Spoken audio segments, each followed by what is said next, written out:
Morning, all. Morning. Morning, Arlene. Arlene Lewis. Pauline Buckmeyer. Morning, Pauline.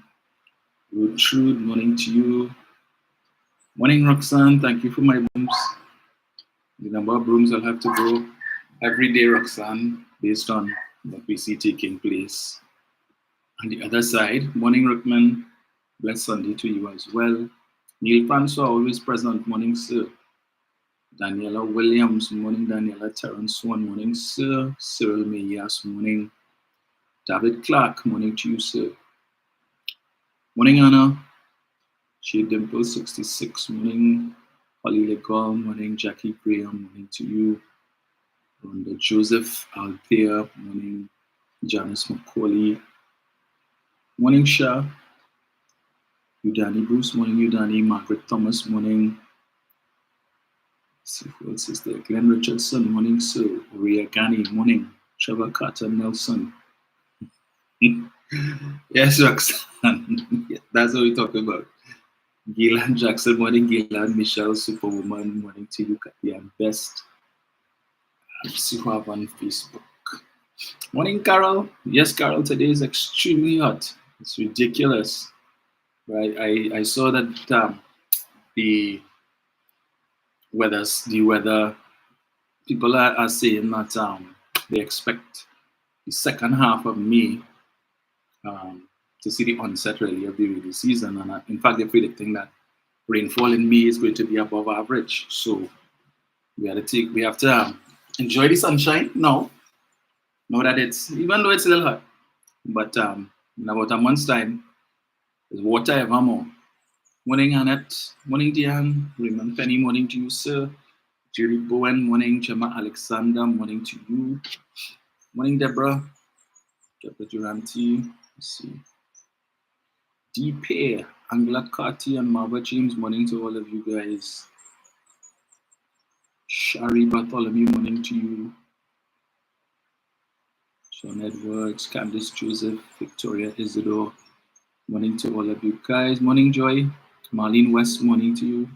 Good morning to His Excellency, President of Pleasantville. Nigel O'Connor and First Lady Mauricia Keegan. Lucy Joseph, morning to you. Dimitri McEwen. Morning, Phyllis Antoine. Morning to you. Kurt Richards, Agnes Mondesir. Morning, guys. Alison Boyce. Sonia Edwards. Morning, Nicole. How are things on your side? Nicole, you're in New York, right? Sonia Edwards, morning to you. Suzette Jackie, morning, Suzette. Jennifer Dorset, Rosemary Headley, morning, Rosemary. Teresa Francis, Karen Gaspard, morning to all of you. Anetta Suman, Leon Joseph, Anon, morning, sir. Morning. Emerson Brown, morning to you.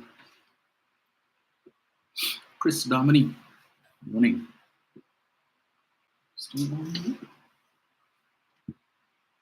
Right, it's a morning to Mr. Chance, to Mr. Yates, morning to Jenny, Brian, all of our loyal listeners, Mother Tuna Puna, Angie.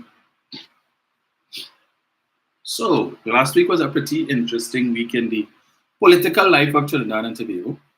Never a dull moment, and I don't expect this week to be any different. Fireworks all around. So, morning to Michelle, Francie, Christina, morning Christina, Lizalma, Kathy Ann Townsend, morning to all of you. Right, so let me see here. So many things to talk about. I know I wouldn't be able to talk about all of it. In fact, I came on at 11:15 because I was looking for a particular part of Dinesh Rambali's press conference last week. Certain things that he said. He spoke for over an hour, and basically, well, went to town on Mrs. Prasad Bisesa and her leadership and her ability to take the party into the 2025 general election and eke out a win. But you see, Rambali didn't say anything that we on this side don't already know. In fact, more or less everything that he's been saying, even except for his criticism of the management of the country and the economy by the current administration. we've been saying for the longest while. And I don't understand how these men and women in good conscience could continue to say things like the economy in shambles, the economy in a mess, and all of that with a straight face.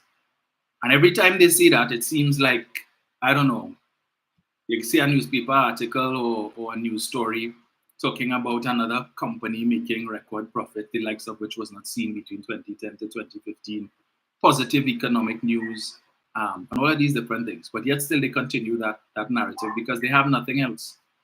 They continue to claim that under this administration there are no opportunities for young people, that this government has abandoned the youth and the youth struggling and nothing for the youth. But they're so shameless. Go on some of their Facebook pages, the Facebook pages of some of their councillors and some of their MPs, and you will see them sharing the advertisements from the Ministry of Youth Development and National Service for their different programs that are geared for persons between the ages of 18 to 35. But the same people who sharing these things and encouraging their supporters, go and sign up, go on the website, click on the link and register. After they do that, they're going to do a live or any opportunity that they get, any forum that they get to come and say, oh, it have nothing for the youth and this government and tell you about live sport and Hooper life. Really? Okay. Right. I'm gonna get this. So we had some fireworks in the Parliament on Friday. The Deputy Speaker had to ask the Member of Parliament for St. Augustine, Khadija Amin, to leave the chamber for 5 minutes. Take a 5 and come back. Take a walk. Cool off and come back. And Ms. Amin decided to defy the Speaker. And in so doing, the Speaker had to call on the Marshal of the House to remove Ms. Amin from the chamber. And she kept protesting and she wants to know under what standing order is she being asked to leave. You were being disruptive, you were being rowdy, and the Speaker asked you to check yourself, and because you continue to display behavior unbecoming of a Member of Parliament, he had to ask you to take a walk, take a 5, go on your phone, make a call your son, talk to him so you could calm you down and then you could come back in the House. And of course, she was ably supported by her colleagues in that type of misbehavior. And the Marshal had to approach her and, the Speaker has asked you to leave, please leave. She continued to protest, and then the Marshal had to come back and be a little more forceful, and eventually Ms. Amin left the chamber. But that is the type of behavior that we expect from them. Because she wasn't the only one who was very rowdy, disrespectful, and disruptive on Friday. Give me an opportunity to play an example for you. For those of you who may have missed it, and for those of you who don't frequent the Parliament channel, let me suggest that they usually have these sessions on replay. So if you can't take it in live, you can always go back. The same way some of you would go back and look at my lives. You could go on the Parliament channel 109 is it? Or you could go on the Parliament channel on YouTube and look at it. So let me just give you an example, because this is one of the things that I want to touch on today too. Where is it?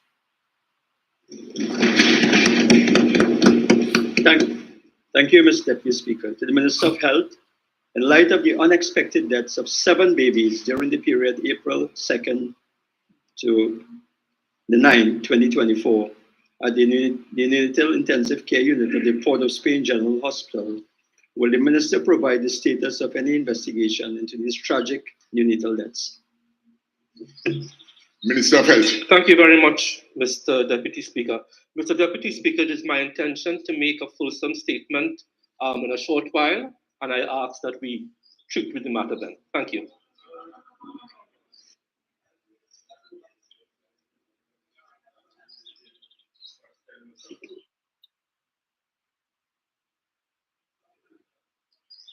Listen to Munilal. But listening to him is not enough. You also needed to see his whole demeanor, body language, facial expression, and so on. Get up looking like a bloated frog. Right? Honorable members, a question has been posed. The Minister of Health has given an answer. All right? And Mr. Minister, I don't know if you care to add anything to what you have said. Deputy Speaker, 2 minutes will not allow me to make a fulsome reply, and I ask that I be allowed to do so in a ministerial statement. Okay, so again, based on what the member said, we go according to supplemental. Proceed. Mr. Deputy Speaker. Thank you very much, Mr. Deputy Speaker. In light of the non-answer of the Minister on this critical tragedy, would the Minister indicate whether or not they have identified whichever institution or persons are to blame for this unparalleled tragedy that faces the nation at this time? Minister of Health. Mr. Deputy Speaker, I will be making a fulsome statement in a very short while.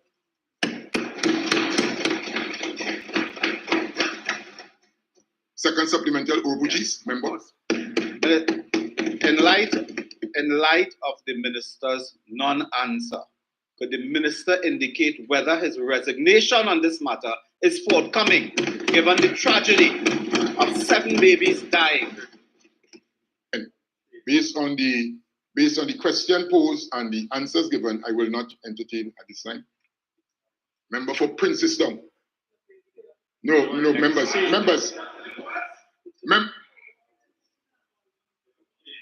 Again, Shogunas first, you can have your seat. You can have your seat. Members.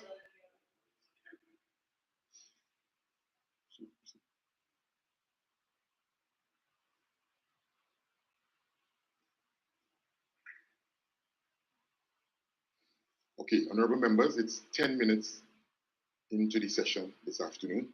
And again, the chair will ensure that the decorum of this house will always be maintained. So again, members, those statements, those added statements, it reaches the chair. Okay, so we are not going to tolerate it as we go forward. So I'm only recognizing at this time the member for Prince System. No. Yes. Point of order. Mr. Deputy Speaker. Mr. Deputy Speaker, Right, question okay, number members, 2. Prince System. Point of order. Yeah, go ahead. 6. Mr. Speaker, Mr. Deputy Speaker. Members. Again. Point of order, proceed. Much. Mr. Deputy Speaker, I heard the member for Oropuchis clearly make a highly derogatory comment about the Minister of Health. And on that basis, under 46, standing order 46, I insist that the Fine. Member, thank you.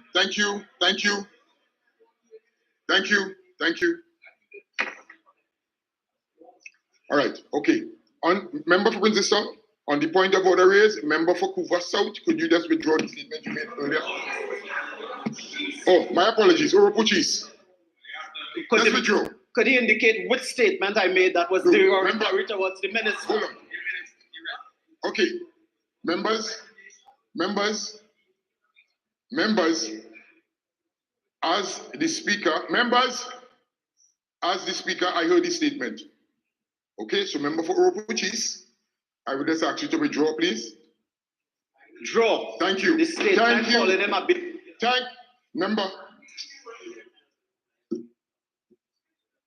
Member, unreservedly, I just ask you to withdraw. Just withdraw. Properly, I always do. Thank you. Again, members, 1 second. Again, members, it's very early in the session.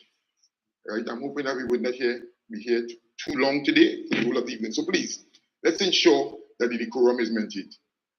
All right, so statement has been withdrawn, and I now recognize member for Prince System. Thank you, Mr. Deputy Speaker. Mr. Deputy Speaker, question number 2 to the Minister of Social Services, Social Development and Family Services. Given the beheading of 4-year-old Amara Lalit, will the Minister inform the House what support has been provided to assist?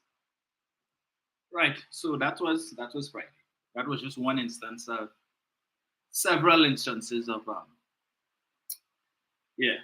behavior unbecoming. And that was from Rudal Munilal, right? And the statement that he was asked to withdraw is that he had called the Minister of Health a baby killer. Now it's interesting, the question that was posed by Lakrambodo, the member for Faizabad, to the Minister of Health was, if the minister could indicate, let me just get the exact question.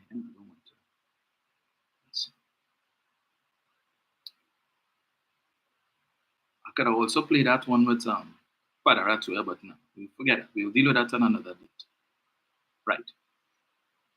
So the question was, in light of the unexpected deaths of 7 babies during the period April 2nd to 9th, 2024, in the neonatal intensive care unit of the Port of Spain General Hospital, will the minister provide the status of the investigation into these tragic neonatal deaths? So between the 2nd to the 9th of April. Friday was the 12th. So these deaths took place between the 2nd and the 9th of April. Friday is the 12th. But Monilal expect that they will complete an investigation into the deaths of 7 babies in 3 days. Not even 3 days, because this was the 12th. So he expect this investigation. The deaths took place between April 2nd and 9th, and he expected a full investigation to take place between the 10th and the 11th in 2 days, and to complete that investigation, to know exactly what happened, who caused, who responsible, and deal with those people in 2 days.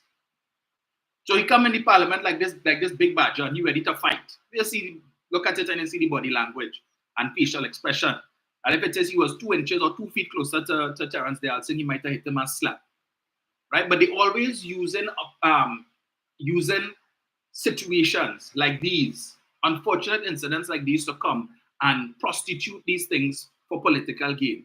Oh, we represented the people and we here to speak for the people. In fact, Lakram Bodo, who posed the question to the minister, also decided to file a motion to debate that incident. Investigation still going on. And these are the people who like to talk about due process and all of that. Due process requires that you do a proper investigation. You cannot investigate a situation like that in 2 days. That is insufficient. But they come in the parliament because they want to give people the impression, oh, they're so concerned and they're representing the people. So he comes, so in addition to asking the question, he raised a motion on the adjournment of the House to debate the issue, this incident, because it is urgent and of national importance. And of course, he was shut down. But this is what they always do. They bring these motions, file these motions to debate, and usually file it under the wrong standing order, knowing that whoever the presiding officer is, whether it's the speaker or the deputy speaker, will shoot it down on the basis that it was filed under the wrong standing order, and they could try and bring it back under the correct standing order. And then they go out in the public domain to say that they raised this issue in the parliament for discussion, and the speaker said that it wasn't important. The speaker said it wasn't urgent. The speaker said it wasn't of national importance, and therefore they didn't allow the debate. How can you have a debate on something that just happened a few days ago? Investigation is still taking place, and you don't have the minister and none of the other members of government have the information to come and debate, because that is what a debate is. You present your facts, you present the information, and there is an exchange. But if the minister doesn't have the information, because the investigation is still ongoing, how you want to debate? What you're coming to say? What information you have? Conjecture? You have any solid proof to say this is what happened and this is what in the space of 2 days?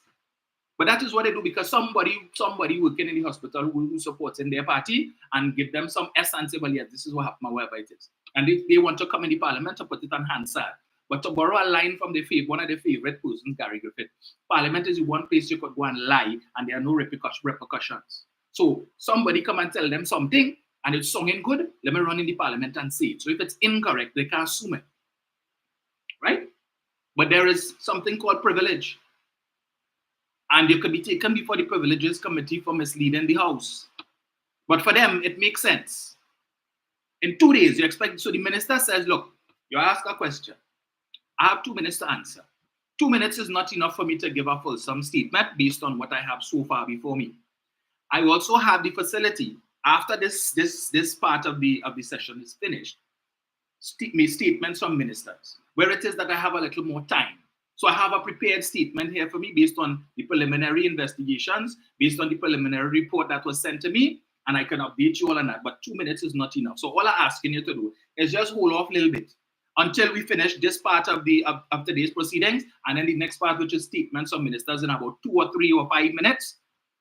I will then be able to answer your question with a little more detail than what it is I would be able to do in the 2 minutes that this session allows. They have a problem with that. All this sort of showmanship is to the benefit of who? Their supporters. They say, what? Let's say he want to answer the question. You ask a question, they concern because they care about the poor people and it's poor people, children and all. This is the nonsense that they like to come with. The minister just said, look, 2 minutes is not enough in this question and answer session. But right after this session is statements of ministers, and I have a prepared statement here with a lot more information that I could give you in 2 minutes. Hold on, I just give me let me wait until this part finishes in 5 or 10 minutes now. And all this set of theatrics and one set of foolishness and want to get up and call any minister a baby killer and all of this uncalled for, totally uncalled for. But we expect nothing less from them. But these are the people telling you, put us back in office. Put us back in office, right? So this morning, I see in this Sunday morning, waste that time, a question and a half press briefing. Lakram Bodo and Wade Mark, they are the two who doing it this morning. So of course we know Lakram going to go to town on that and talk about how he filed a motion and the speaker shut it down. And that's going to be the talking point for the supporters. To see the government okay. Right. So this is a craving indulgence morning. So I'll whenever I say that, who are going and play. So please forgive me.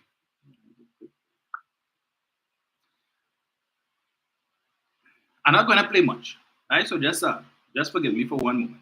Pristine on earth, and Terence Diazin is still in Trinidad and Tobago. Doubles and coffee. I should have asked you all to remember to take your grab ball before. What's all you know? Doubles and coffee. Seven little lives lost in the public healthcare system run by the most arrogant idiot known to politics, Terence Convent-Girl Dialsing, a man who was not intelligent enough to pass a medical exam to become a doctor. He could not even pass a pharmacological exam to become a pharmacist. But somehow, you in this country say, that's okay. Put our lives in the hands of a blithering idiot.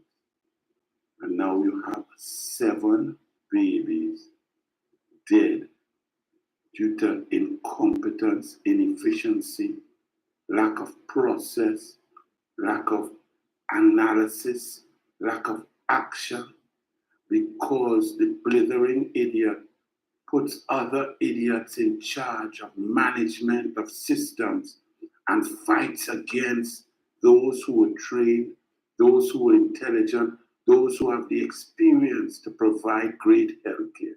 That's what has existed. You saw it during COVID. Yet you have this Terence Convent-Girl Dialsing at every juncture, believing his lies, believing that he did some good job in COVID when our death rate in the ICU was over 90%.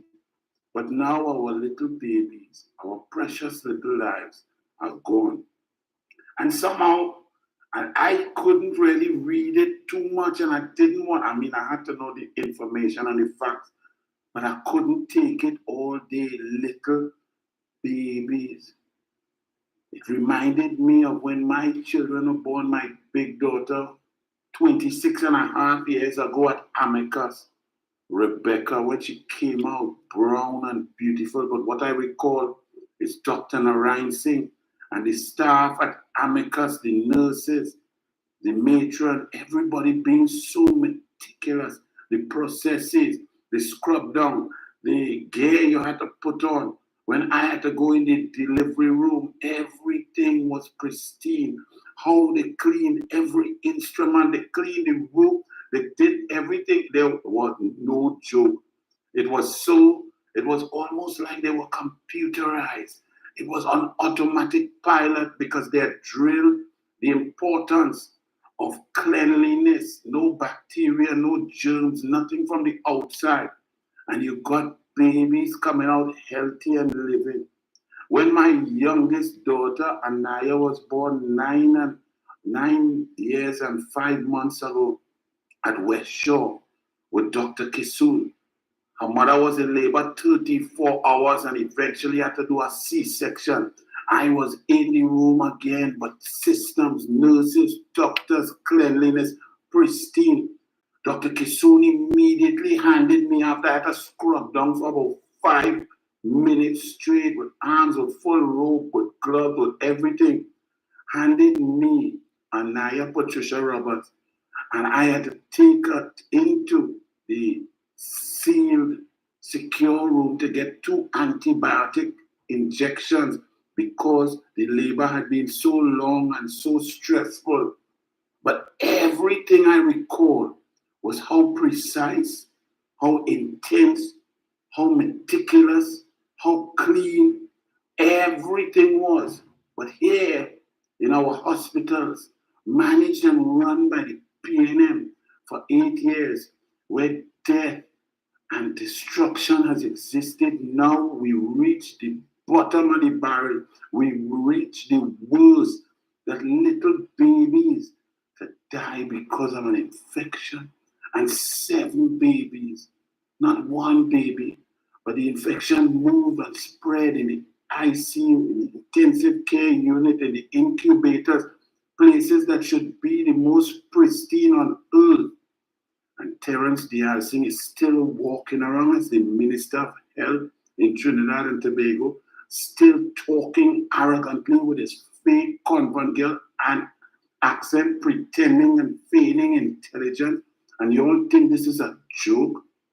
When the UNC offers doctors like Dr. Fuad Khan, Dr. Lakram Bodo, Dr. Tim Gopi Singh, and other doctors who have worked in the system, when you have doctors like Anand Chattergoon who had offered services, when you had the chief of medical staff at the COVID Children's Hospital, which the PNM was forced to open for COVID.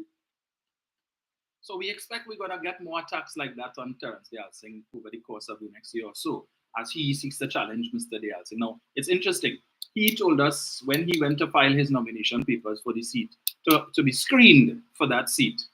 And he was interviewed by the media. He said that Terence Dialsing, the PNM, get rid of him, and he's not going to be the nominee. So apparently, he in the PNM, he's a part of the screening. You see, he needs to understand something.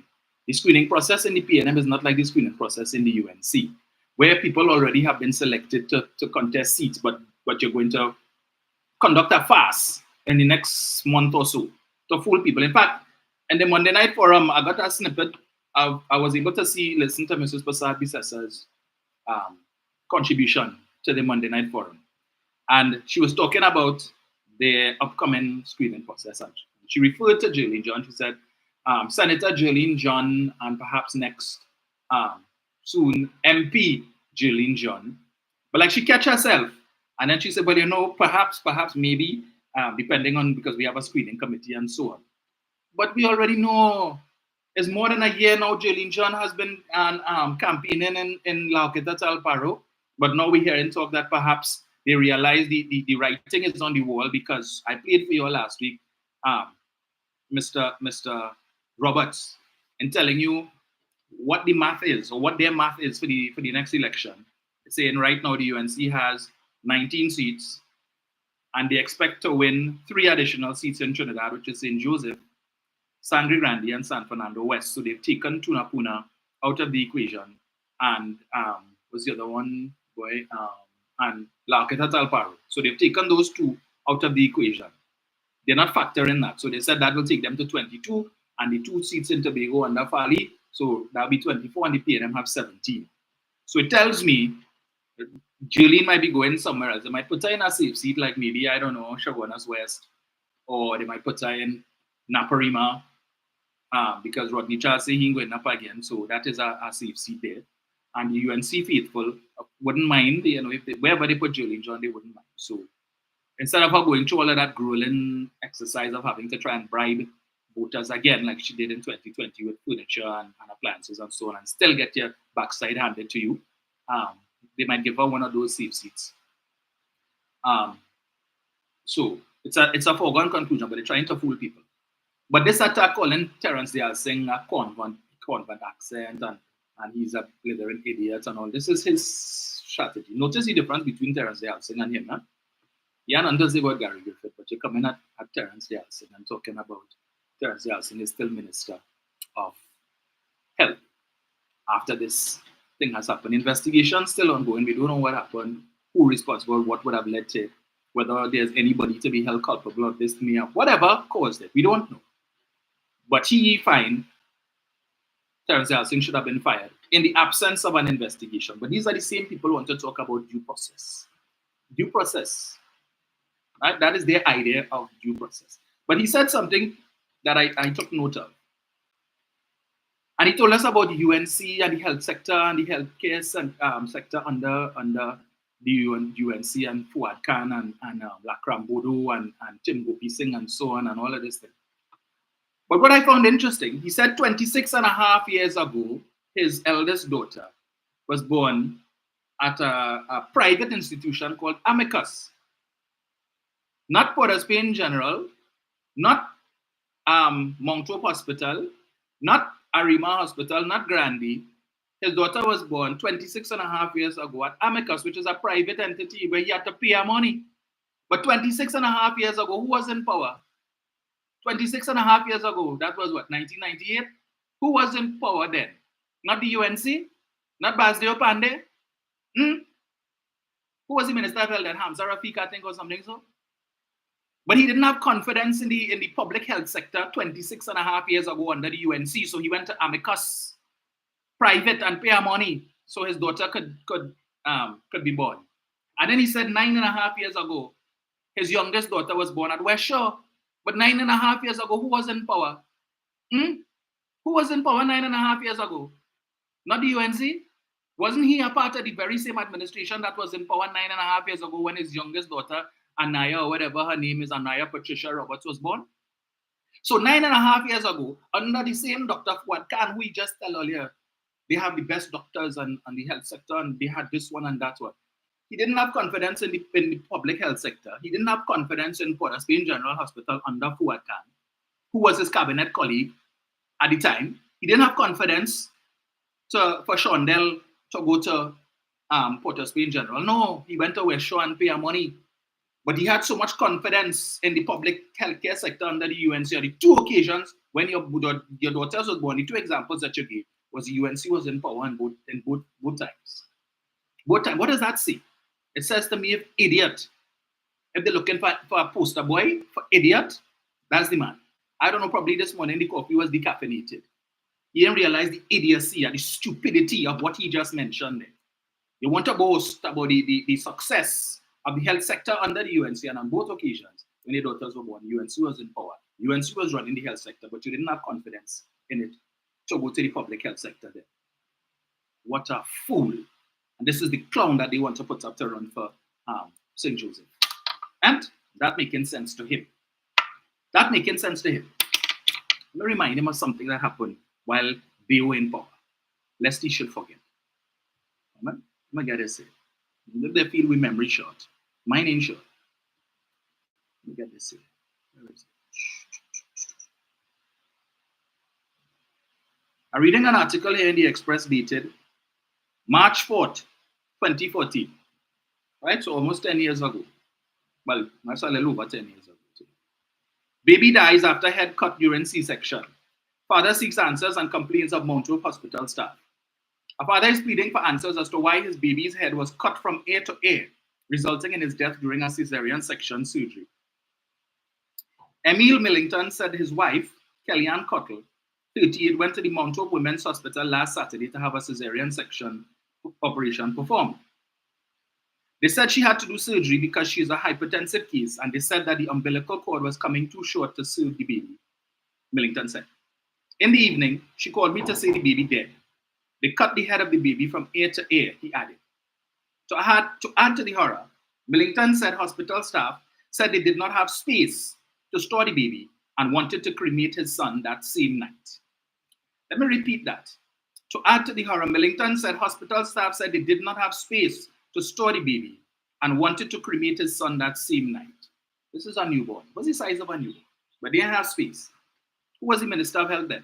The same Fuad Khan that he tell us about. that he mentioned just now. The health sector was so great under Fuad Khan, right? But in this article, it's telling us you didn't have space in the mortuary to store a newborn baby, and you wanted to cremate the child the same night. I told her not to sign any papers. I am not giving any permission for that. Millington said he visited the hospital and was told he could not view his baby and it would take 30 days to process documents coming from an autopsy. He said when he went to Mount Hope Hospital, he was informed that the baby was sent to the Port of Spain General Hospital, and he had to wait for the body to return to view it. So the child's head was cut from ear to ear during a C-section. Baby died at Mount Hope, but you send the body to Port of Spain General Hospital for what? For what? Is it that somebody told them that Jesus was on a making rounds? He was on call that night, so send the baby there, and Jesus will revive the baby or resurrect the baby. I don't understand. The baby is dead. It's dead. Why are you sending the child from Mount Hope to Port of Spain General Hospital? I continue. I digress a little bit. Millington said when he saw his son's body, he was overcome with grief, and he said there was a cut on his head. I couldn't hold my child, said an emotional Millington. One nurse said that it was scissors. Another one said it was a scalpel. I am confused as to what happened, he said. So two nurses giving two different accounts of what happened. Right? Did Mr. Roberts at that time call for do a live to question why Fuad Khan was still the Minister of Health in light of that development? He goes on. Millington said he was appalled by the behavior from hospital staff who had no concern that he had lost his child. He said his wife, or rather his wife, he said, was not doing well and was currently at her parents' house trying to come to terms with what happened. Nobody is giving me any information. They are saying they will talk to me after the autopsy. It is terrible what is happening. It has me shaking like a leaf right now. I want answers. I would like to know what happened. And I believe that the doctor who performed that operation should be subject to some kind of disciplinary action. I want the health minister, anyone in authority, to please intervene and tell us what happened. Chairman of the North Central Regional Health Authority, Dr. Shahinaz Mohammed, said she had requested a preliminary report on the issue and intends to meet with Millington today. So apparently they were more than willing, when they were in office, to give us much time to conduct an investigation. But now, this thing happened between the 2nd and the 9th, and they expected investigation to have been completed, a thorough investigation to have been completed in the space of 2 days. Now, what happened is most unfortunate. Most unfortunate, because we're talking here not 1, 2, or 3, 7 babies. And it's unfortunate that it took a whole week, because I think from the time you had 1 or 2, or 2, at the very most 3 babies dying from similar complications, that should have been an indicator to whoever was in charge, something wrong. And let us cease from sending any other babies inside here. But 7 days, that is totally unacceptable. And I, like so many other persons, wait with bated breath for the fulsome investigation to take place. 2 days is not enough. Could never be enough. That is unacceptable, right? Because as a layman, I ain't no doctor, I ain't no nurse, and I don't know how things operate. But I'm simply saying that if we're talking the 2nd to the 9th, so we're looking at 7, 8 days, that from the time 1, 2, or 3, at best, as I said before, had died, and we suspect similar circumstances, they should have shut down that neonatal unit one time and not send another baby there. But that didn't happen. So I expect that part of the investigation would be, why didn't that happen? What was the course of action taken after the first 2 or 3 or maybe even 4 babies died? Didn't anybody suspect at that time that maybe there was an infection in the ward? But that's not for me to determine, because I'm not the investigator. And I suppose that after the full investigation takes place, we will get to the bottom of that and all that information. Right? But anyway. But they seem to forget that happened under Fuad Khan, under Kamala Persad as Prime Minister. But I don't recall Mr. Roberts or any other member of the cabinet or the UNC calling for Dr. Khan to go. Did they pose that anyway? But for them, yesterday was yesterday, and today is today. So I was having a conversation on Friday morning with one of my colleagues about this very same situation that I found to be totally untenable. And I was saying to him, I expect in short order that you're going to hear a UNC attorney filing a pre-action protocol letter or filing a lawsuit a class action lawsuit. That is where you have all of the parents who are involved come together to file one lawsuit against the state. I said, and I would be almost certain, I will put my head on a block that Anand Ramlogan is going to be the one to do that. And lo and behold, Friday night, I'm looking at the news and I see on the ticker tape running at the bottom of the screen, Anand Ramlogan files pre-action protocol letter on behalf of the parents of the 7 babies who died at Iniki. You feel he filing that pre-action protocol because he's so heartbroken and so concerned? No. Because the first thing when this happened, the first thing that's popped into people's mind, money had to pay. You know, the government going to have to pay out that money. And whoever is the attorney representing the families will eat our food. And he was not prepared to allow any other attorney to jump on that. He's the same one who filed the class action lawsuit for the 9 men who were accused and who were tried for the Vinja Naipaul Kuhlman murder. Let us not forget that. He is the same man who sued the state. Right? When he was Attorney General, these men were on trial.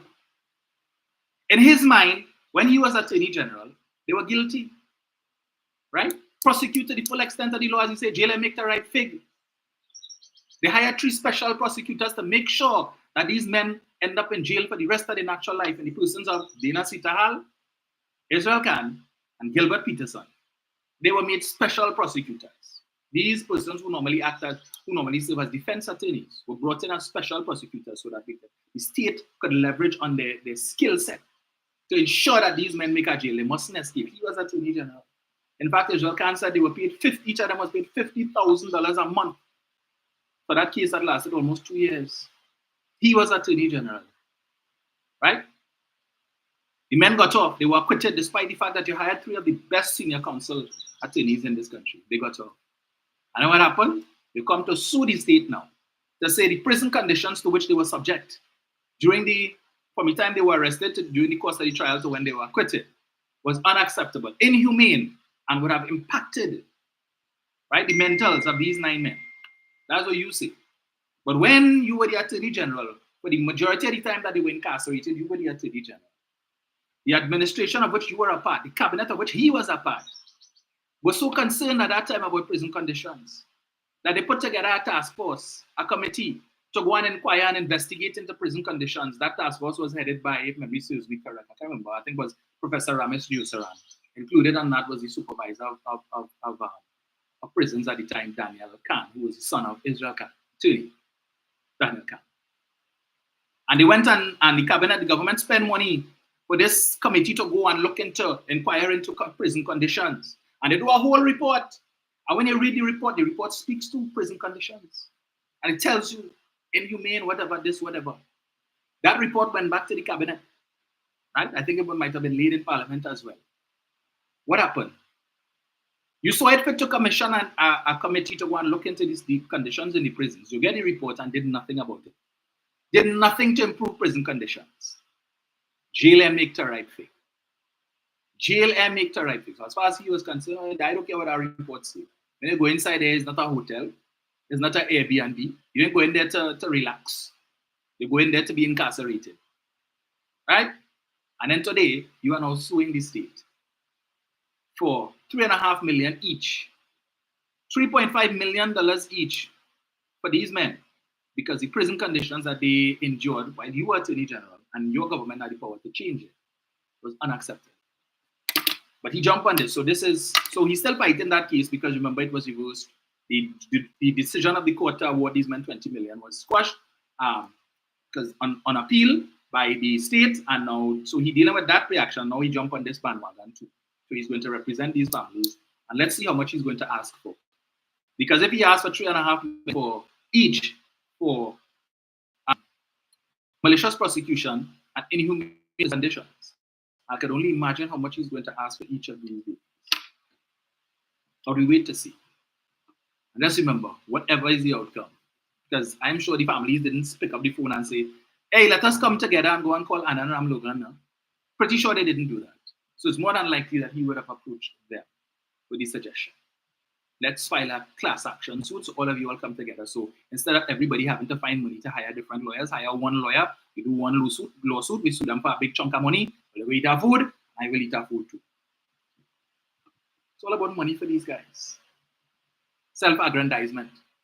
Yeah, another part in the back. Yeah, Anan. But it's okay, right? That's the impression that they want to get. Oh, they're so okay. Opportunists is what they are. Anyway, so I started off by mentioning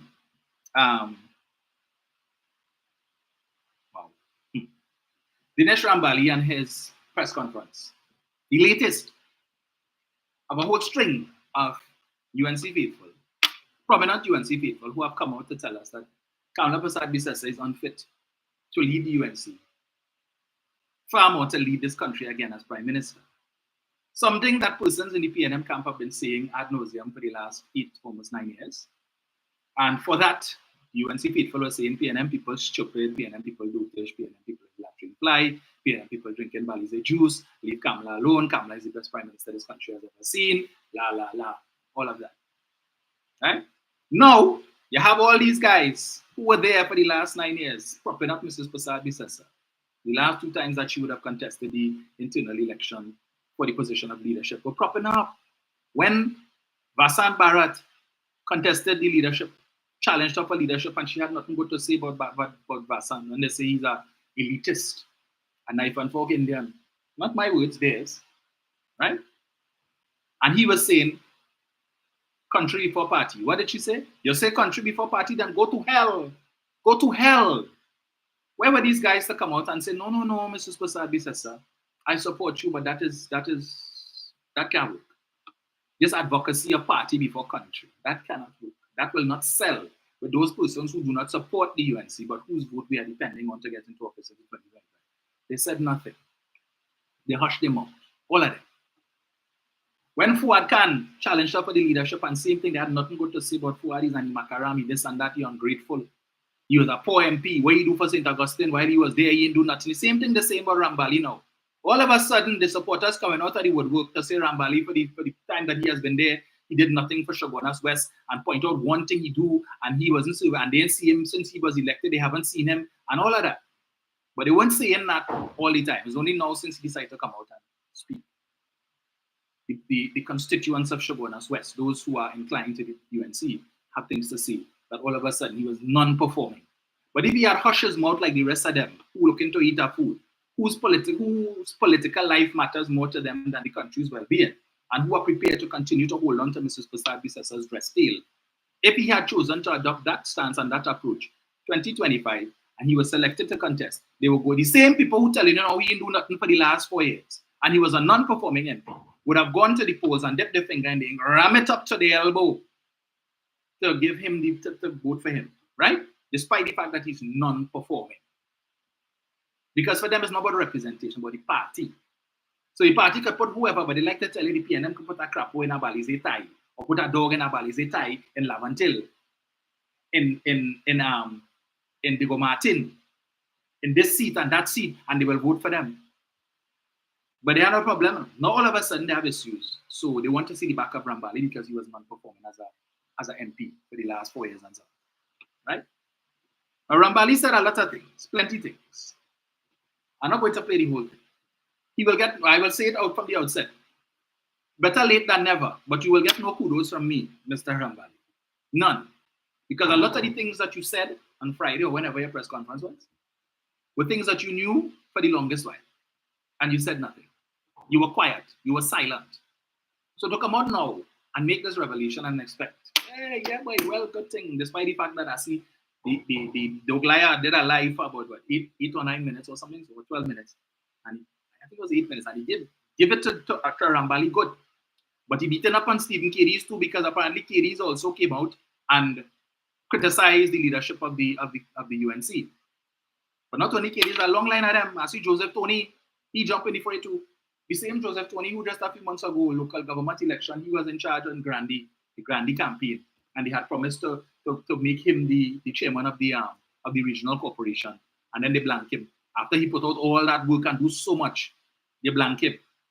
So he come out too. Let's see if I get this here. Did I screenshot it? Yes, I did. So somebody by the name of Darren Dinesh Budan put out a post on Facebook, and he said, "Proud to call Dinesh Rambali my friend." And Mr. Joseph Tony commented, "I have been in politics for a long time, yet to come across one as courageous. I'm yet to come across one as courageous as him." So Mr. Joseph Tony thinks that Mr. Rambali is very courageous. So the number of persons who before was holding on to Mrs. Prasad Bisesa dress steel, yeah, they just want to touch the hem of her garment. All of a sudden now, things change. So understand why it is there's fear in the camp to hold internal elections. Because Mrs. Prasad Bisesa is now seeing that she is now where Mr. Pandey was when she challenged him. You have prominent attorneys like Kyle Taklal Singh, who they love to talk about, one of the big attorneys, one of the big attorneys in that party. Mr. Taklal Singh, who up until a few months ago was singing Mrs. Prasad Bisesa's praises on these various social media, Facebook live programs that they have, criticizing Dr. Rowley's leadership, and I'm nothing good to say about Dr. Rowley, but Kamala was the best thing. Today, he filed nomination papers to contest the Kuva North seat, right? So he's challenging Mr. Rati Ram.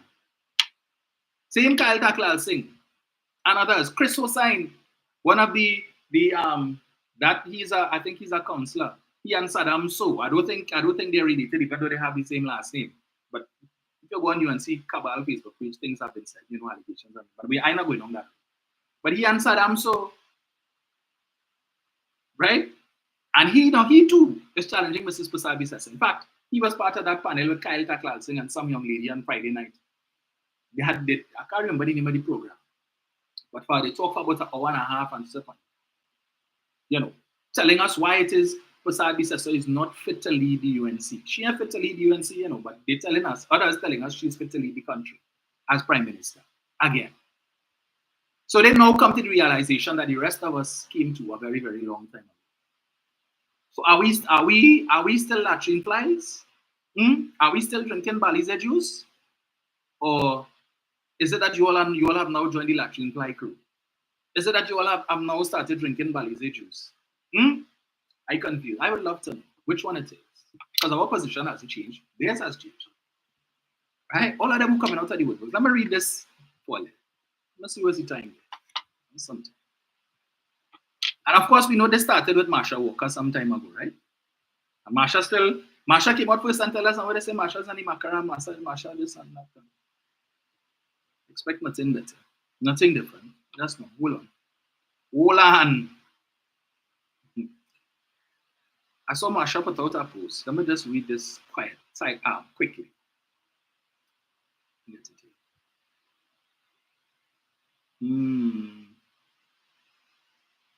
Right. So Marsha posted this 2 days ago.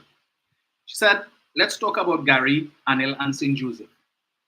Notice the date of this message sent to Kamla Prasad Bisesa, and she put a screenshot of a WhatsApp message she sent to Prasad Bisesa on the 20th of June, 2023. And the content of the message is, "Morning, boss. When will the official announcement regarding the Diego Martin Regional Corporation be made?" So Marsha now is bearing her soul. She says, "Notice the date of this message sent to Kamla. Nomination day for local government election 2023 was Monday, the 26th of June. As at Saturday, 24th of June, persons from various parts of the East-West corridor who had been on the ground for months prior still did not know if the UNC was even contesting the seat or not. Unlike many prospective candidates, I at least had the ear of the political leader. Imagine the backlash she faced when persons were told Saturday and Sunday night that the NTA would be contesting that seat. So, thanks for your nomination money. Thanks for sitting in to be screened for hours, but we're not even contesting the seat. So whether the Natex knew all along or not is still a mystery. So you make the people come, file nomination and had to pay her money. I don't know that exists in any other political party. I know you had to pay her money when you file nomination for the EDC, but I saw they had to pay $1,000. Each one of them had to pay $1,000 to contest. I saw Jayanti Lakshmi Dayal put in her papers to contest Naparima and San Fernando West. So I guess she doesn't have confidence in Mr. Ali Bokas. Macamillion, yellow is the code. Great White. She doesn't have confidence in him to rest the seat, so she decided she wants to throw her hat in the ring. But in case they reject, man, they put Ali Bokas. I will try my hand at Naparima because that seat open. Right? So she fed up being a senator. Now she wants to be entrenched. So if it is she and the political leader fall out, the political leader can't do nothing. And that's why it's about to know. That's why if you notice, every time Jayanti Lakshmi gets up to make a submission in the Senate, there's always a big performance. There's an audition for Kamala. Look, leader, you see, look at me, look me here. Look how I could get on like a Wajan. Look how I could get on like a Wabin. Look how I can behave like a rat, a gutter rat. That's what it is. So that her position in the Senate would be cemented. Now that she is pregnant and I suppose to be going on maternity leave soon, she would not be in the Senate. So she would have to be replaced for that period of time. And I imagine whoever it is that they put to replace her is probably going to do the same thing, to audition for Mrs. Prasad's successor so that that position could be made permanent and so that it ain't no coming back for Jayanti. So I suppose she's concerned about that too, the timing of her pregnancy. I don't think it was planned because she only recently got married and looking at the size of her stomach, it seems. I speculate in here, but perhaps that may have happened and that may have precipitated the need to hasten the marriage because we don't want to have a baby out of wedlock. You know, how that would look? How would that look? So, because timing wasn't right. So right now she on thin ice as well. Whether or not we will be seeing her returning as a senator is left to be seen. They might go back, Gopi Singh or one of them, because he has been making,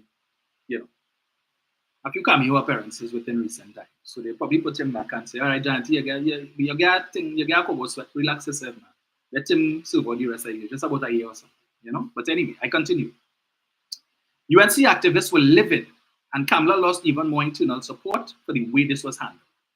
Was Anil on the ground for local government election in the way one would expect, given his intentions to run for St. Joseph?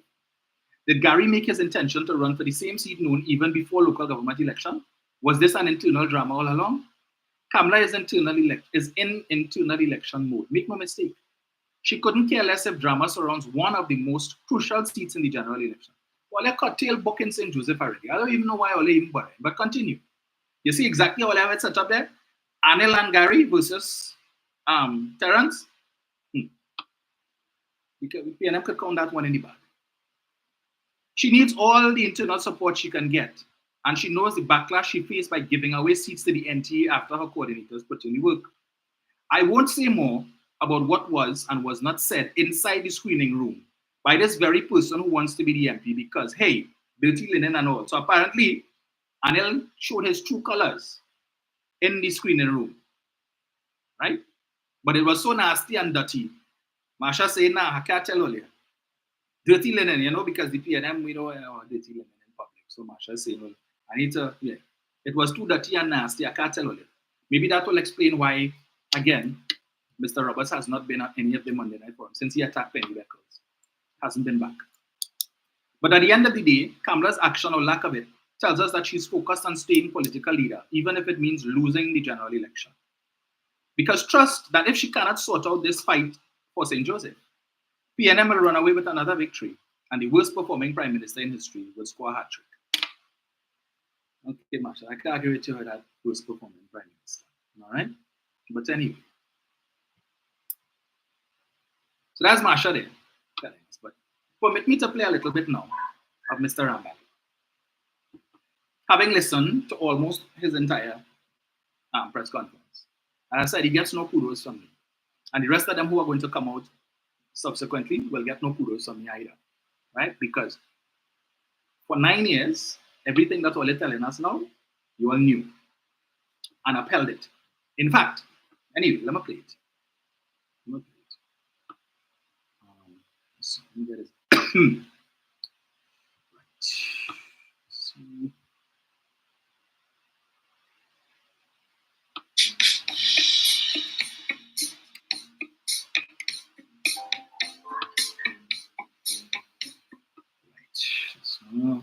this here.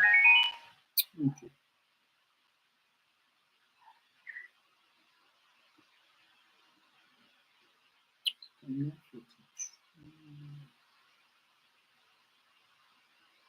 and absolute control of Mrs. Prasad Bisesa. Essentially, these groups only ask how high to currency, and indeed, the country is in serious jeopardy. Despite these concerns, the leadership puzzlingly continues to insist that the UNC won the local elections and refuses to accept the questions that need to be asked and answered about the manner in which the local government elections were coordinated by the UNC and indeed the entire management of the United National Congress. You see, the decision is immediately, when these things happen, to immediately announce after the local government elections that the party was shifting gear to general election mode. And you know why that was? It was to betray any attempt to conduct a post-mortem of the recently concluded local government elections. The subsequent announcement in November 2023 to reopen party nominations for constituency seats, I should say, was arguably a blatant attempt to threaten sitting members of parliament with removal if they express any concern about her poor decision making and losing streak. You hear that, right? Anybody who decides to question her poor decision making and losing streak, your days will be numbered. But they like to say Keith Rowley is a dictator. Keith Rowley is a dictator, eh? Okay. That is not dictatorial behavior. More in light of this, in light of recent developments in the public domain. Ladies and gentlemen, party organs are presently operating under the direct and absolute control of Mrs. Prasad Bisesa. Essentially, these groups only ask how high to jump when she says to jump. So there is no desire to streamline systems and procedures and organs of the party to function as empowered entities operating consistent with the party's constitution and, of course, the interests of the membership. Do you know that MPs donate part of their salary, monthly salaries, to the party with no accountability whatsoever on how these monies are being spent? Fundraisers are also held occasionally, but again, there's usually no acceptable level of transparency and accountability. I want to make it abundantly clear, and everybody who knows me knows that I, for one, refuse to solicit funds from members of the public if I have no confidence in how it is being spent. Very few people will be able to say, and one is actually sitting in this room, that I solicit funds for things in the constituency. And they are contented that there is accountability to the people. No one knows the status of the party's headquarters building fund. We are unaware whether the party is in debt. Mrs. Kamla Prasad Bisesa has no desire to increase transparency in party affairs, in matters of financial accounting. So whether it is the membership list or financial accounts, there has been no transparency. No transparency in the management of the funds of the party. But you expect transparency in the management of the treasury, right? Yeah. MPs had to give money every month. Councillors had to give money every month to contribute towards paying the rent and so forth and all these things. They don't have no idea how much money in the bank account, how the money being spent, who managing the money and all of these different things, right? And they don't know. They don't know if the party is in debt. They don't know the status of the as he said, the headquarters building fund, which is why they continue to rent, and after 35 years as a party, they're still homeless like the littlest hobo knocking from pillar to post. So they don't know if there's even any money in that fund, right? So no accountability, no transparency in the management of the party's money. But we expect the same people to exercise transparency and accountability in the management of the treasury like they did between 2010 and 2015. And that making sense. That economics, not economics in. No viable, I want to make that clear, no viable and victorious party aims to behave in this way. The supporters of the party must demand answers, and you are entitled to those answers. Some officials close to Mrs. Prasad Bisesa exert undue influence, and I have to say, on official party decisions which do not reflect the interest of the MPs. I am saying that.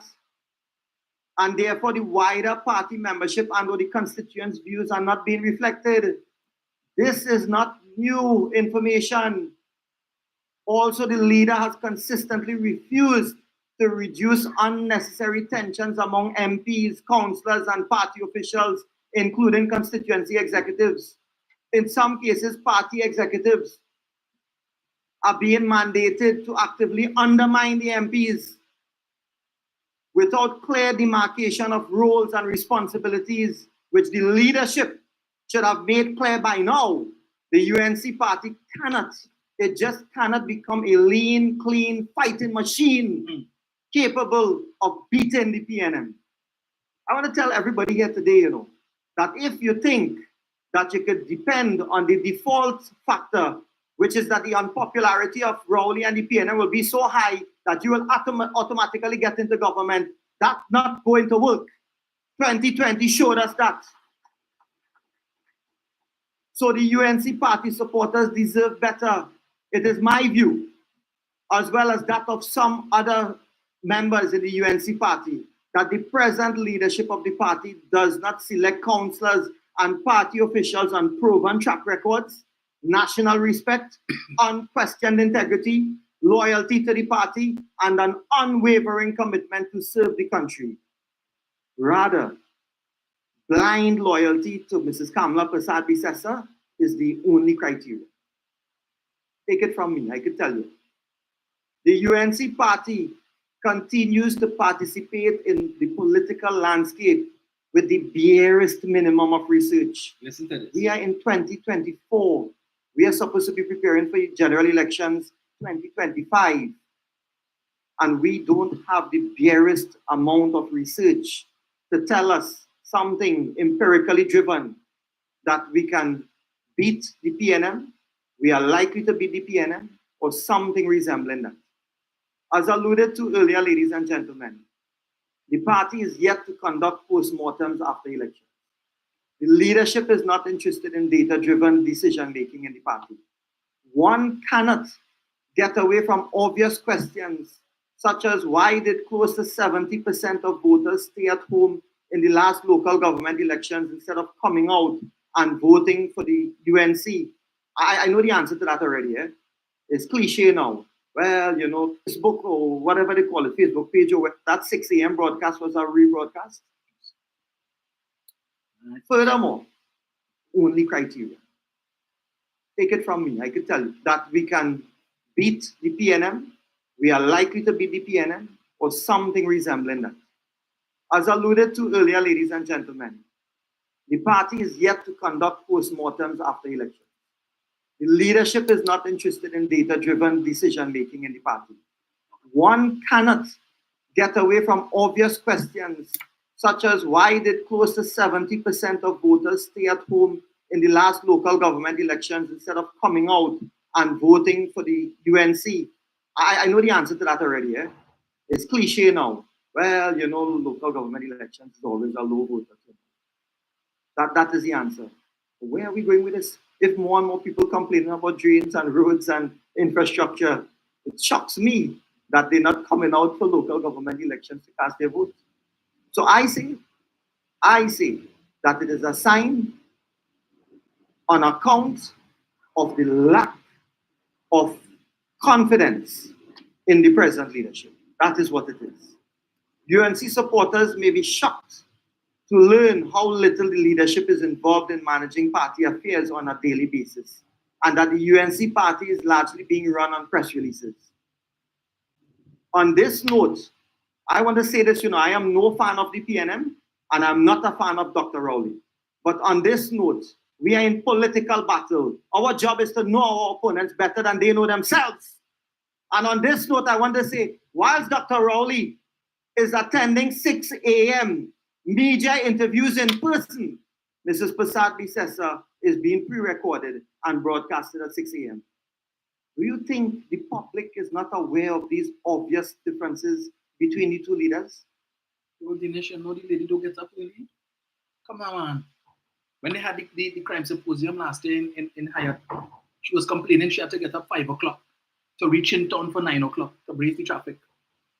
The woman don't get up early, you expect her to get up 6 o'clock? That's nonsense, you know. But Dr. Oli different. Yeah, he said that. He is praising Dr. Oli for getting up and having 6 a.m. press conferences live. This is Prasad says, she say, you know, at 6 o'clock, I still in between, right? So I expect my anger to be too lucid. In fact, I think the last time she did that early morning, interview on I-95.5, Dale and Tony said that she sounded defeated, she sounded tired, she sounded out of it. You all remember that? When they play, when you listen to it, she sounded, you know, like she wasn't too lucid, too coherent. And they wanted to kill Dale and Tony for saying that. So after that, you want to say, you see me, forget it.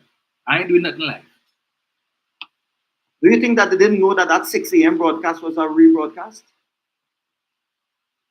Furthermore, the leadership has created and fostered an internal culture where all attempts at scrutiny and accountability are shut down, conducting itself as an unelected monarch rather than the leader of a party, accountable to its members and the country.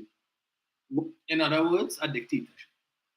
Recently, a sinister narrative is being encouraged, where those with reservations about the way in which the party is being managed are now being labeled as PNM agents. This type of insecure and undemocratic behavior would easily fit into the authoritarian regimes of North Korea. I am under no delusion. Campaign Kamala Prasad to Kim Jong-un. But then they say Dr. Rowley is the dictator. But all of them, no, okay. And ladies and gentlemen, because I know this might be a question the media want to ask. I am under no delusion of the political retribution and malicious attacks which will be hurled at me as well after this press conference. I am under no delusion about that. But if I choose to stay quiet, I would have failed my people, my faith, and my conscience. In the national interest, there really is no other choice. And I too expect to be called an agent or an affiliate of the PNM, because that is what the present leadership does when it cannot process the truth. But I am no PNM. And so I want to send the message to them. They can start looking for excuses to explain me away. And ladies and gentlemen, I want to tell you, you can be assured that I intend to continue my vociferous fight against the Rowley-led PNM. If anyone visits the UNC Facebook or whatever they call it, Facebook page or website, they will not see contributions or press releases or any work being done by several UNC MPs, including myself. One must question, why is that? This is nothing short of disrespectful to these MPs and all of them, the people who they serve. It is ironic that while Mrs. Kamala Prasad-Bissessar demands accountability from this failed Rowley-led government, she herself is sidestepping accountability. And she's sidestepping accountability of her own actions. She has singularly introduced the idea of inheritance tax as a proposal of the government, as a scare tactic for persons to turn to her for deliverance. I myself am clueless when people ask me, but you're a lawyer, you don't know what that is? I say, well, I don't know that where I come from. But what it shows is there is therefore no question in my mind that if it is we continue with the leadership as it stands now, we are going to go down the road of gloom and doom. That is what it will be. There is no record of inheritance tax to be introduced by the government up to the time of this meeting. There is therefore no question, ladies and gentlemen, in my mind, that as long as Kamala remains as leader of the UNC, the party will achieve a political credibility rating of nil, and it will limp along, losing a third straight general election in 2025. Imagine what that means. Imagine that. So Mr. Rambali told us, right? The inheritance tax, quoting it, was a figment of Kamala Prasad-Bissasa's imagination. Figment of her imagination. There is no evidence, as he said, that the government plans to introduce any inheritance tax. Up to the point in time where he's talking there is no evidence of that. He know that. The rest of them know that too. Right? So he just told you, the inheritance tax is a figment of Kamala's imagination. You all know it had a cartoon long time called Felix the Cat, and he used to have a bag of tricks. And he used to pull all kind of thing out of his bag of tricks when he needed to be saved or whatever, or whatever situation he finds himself in. It seems Mrs. Prasad-Bissassa has a bag of tricks like Felix the Cat, a bag of propaganda and lies. Mr. Manning used to say, show me a liar and I'll show you a thief. Show me a liar and I will show you a thief. Dinesh Rambali just told you that Kamala Prasad-Bissassa is a liar. Right? He don't know where that comes. Well, he know where it came from, her imagination. Nowhere else. There was no empirical evidence, no data, no nothing to support that. Which is why when Dr. Rowley came out and said that is not true, when Mr. Imbut came out and said that that is untrue, there is no such contemplation before the Cabinet of Trinidad and Tobago at this time, and we do not foresee any such contemplation of any inheritance tax. But they, Mrs. Prasad-Bissassa was the first person to say, the government going and introduce a 25% inheritance tax. And she repeated it night after night, meeting after meeting. And then soon enough, the rest of the minions followed suit. Trump and suit, and all of them were saying the same thing, telling about this 25% inheritance tax. So it wasn't something that she mentioned one time in passing, like when she lied last year and told us, you could believe that Rowley and this wicked, evil PNM government increased the price of flour by 33%, man. By 33% last week. No such things happened. And 1 week later, NFM and the other flour producers in this country all announced that they were decreasing the price of flour by between 13 to 15%. Talk about Carmen. And she said nothing about that. But in this case, with this inheritance tax, they spoke about that night after night. That was one of the prominent and most predominant issues that they spoke about in the local government election campaign to try and, as he said, frighten people, scare people to come to her for salvation, to save us, save this country from this wicked and evil taxing Rowley government that only want to tax the poor and protect the rich, as if these taxes, if they even existed, would not apply to the rich. He just tell you that. But Mr. Manning used to also tell us the upholder is worse than the thief.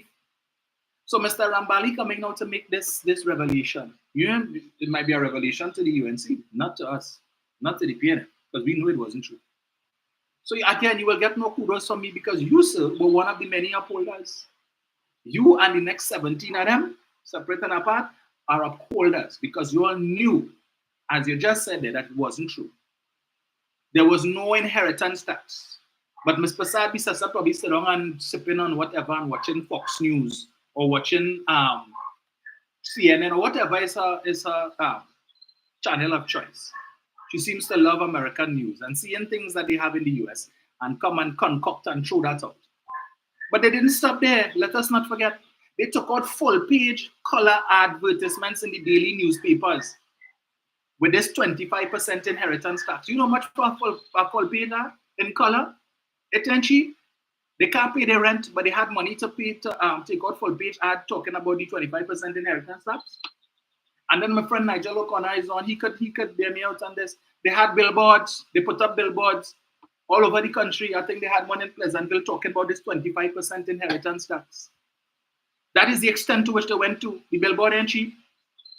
So they went to that extent, spent all that money to propagate a lie, to perpetuate what he is now telling us as a lie. Right? That a figment of Mrs. Prasad-Bissassa's imagination. What else has she said that has been a figment of her imagination? But you know what? You feel Dinesh came to that realization just now? From the time it was first uttered and throughout the entire campaign, he and the rest of them knew that it wasn't true. But they said nothing. You know why? Because the same mistake they make in 2020, they made again last year in 2023 for the local election. They go in on Facebook and read in comments When the newspapers, the various newspapers post up different articles and so on about different things that is critical of the government, they're going into the comments and reading it and seeing who bashing the government and talking about Rowley must go and Rowley this and the PNM that and this wicked evil, and that's what they read it. And they're engaging their political stocks on comments on Facebook, or who doing live to cuss out Rowley and to cuss out Imbert and Hines must go and all of that. That's why Munilal felt so emboldened to say, we're going to beat the PNM to a frazzle, and then we will beat the frazzle too. Well, we're still waiting on them to beat the PNM. And we're still waiting to see. I wanted to see what frazzle looked like. I ain't seen no frazzle. Where the frazzle, Munilal? So when they were hoping for victory, we know they were looking for victory on two scores. One, they were hoping to, or expecting to, wrest corporations from the PNM, and two, to wrest districts from the PNM. They got neither. And so what they turned to? Popular vote. We only contest 110 districts and we get 43,000 more votes than the PNM. The UNC is on an ascendancy. And when we add what the NTA got, we got about 189,000 votes. So we got almost 70 or 60, almost 70,000 votes more than the PNM. Right? So, and that says that looks good for our political stocks for 2025 and the general election because the electorate has spoken. But you all got the popular vote in 2019. You all got 202,000 votes. The PNM got 161,000. And they still got more districts than you all. Still got more districts. So to come here is nonsense about, well, you win the local election because you got more votes. Popular vote don't count, my friend. What matters is corporations and districts. How many corporations did you all take from the PNM? None. The same 7-7. That didn't change. And the extra corporations, the extra seats that you got, the EBC added 2 additional districts, 2 brand new districts, which it was always said was in favor of the UNC. One in the Cuvata-Bakita-Alparo region and one in the Mayaro region, right? Those 2, and they were able to successfully wrest 1 seat from the PNM in San Fernando, which the PNM should not have lost, but that I chalk that up squarely to complacency on the part of PNM supporters. Because Ms. Maricho lost that seat by just 26 votes, and I am absolutely certain you had more than 26 persons in that district who support the PNM, who chose not to go and vote for whatever reason and cost that seat. In fact, we could have won the other seat that was represented by Marcus Gedari. Marcus Gedari, who crossed the floor, who was the councillor for that seat under the UNC, lost that seat by 11 votes. 11 votes, we could have taken that from the UNC. If 11 or 12 more persons who decide to sit down home and rock back and say the PNM don't win already, yeah, the PNM will think, nah, that's a UNC seat, they can't win that, so it make no sense. 11 of you all who could have gone out and done that and cast your ballot for the PNM, that could have been counted in the PNM slot. Right? And that's the big thing. And they took one in Granby, which broke Terry Rondon's heart. The man went to his grave grieving because of that loss. Right? Because again, slackers, whatever reason or whatever issue they have. UNC supporters will be vexed with Kamala from now till the cows come home. But yet still, when time comes to cast the ballot, they're there. Yes. On this side, no. That Brandy seat should not have been lost. And those 2 in San Fernando, we should have had. So right now, I think is what? The PNM has, I believe, is 70 seats, and I think the UNC has 69.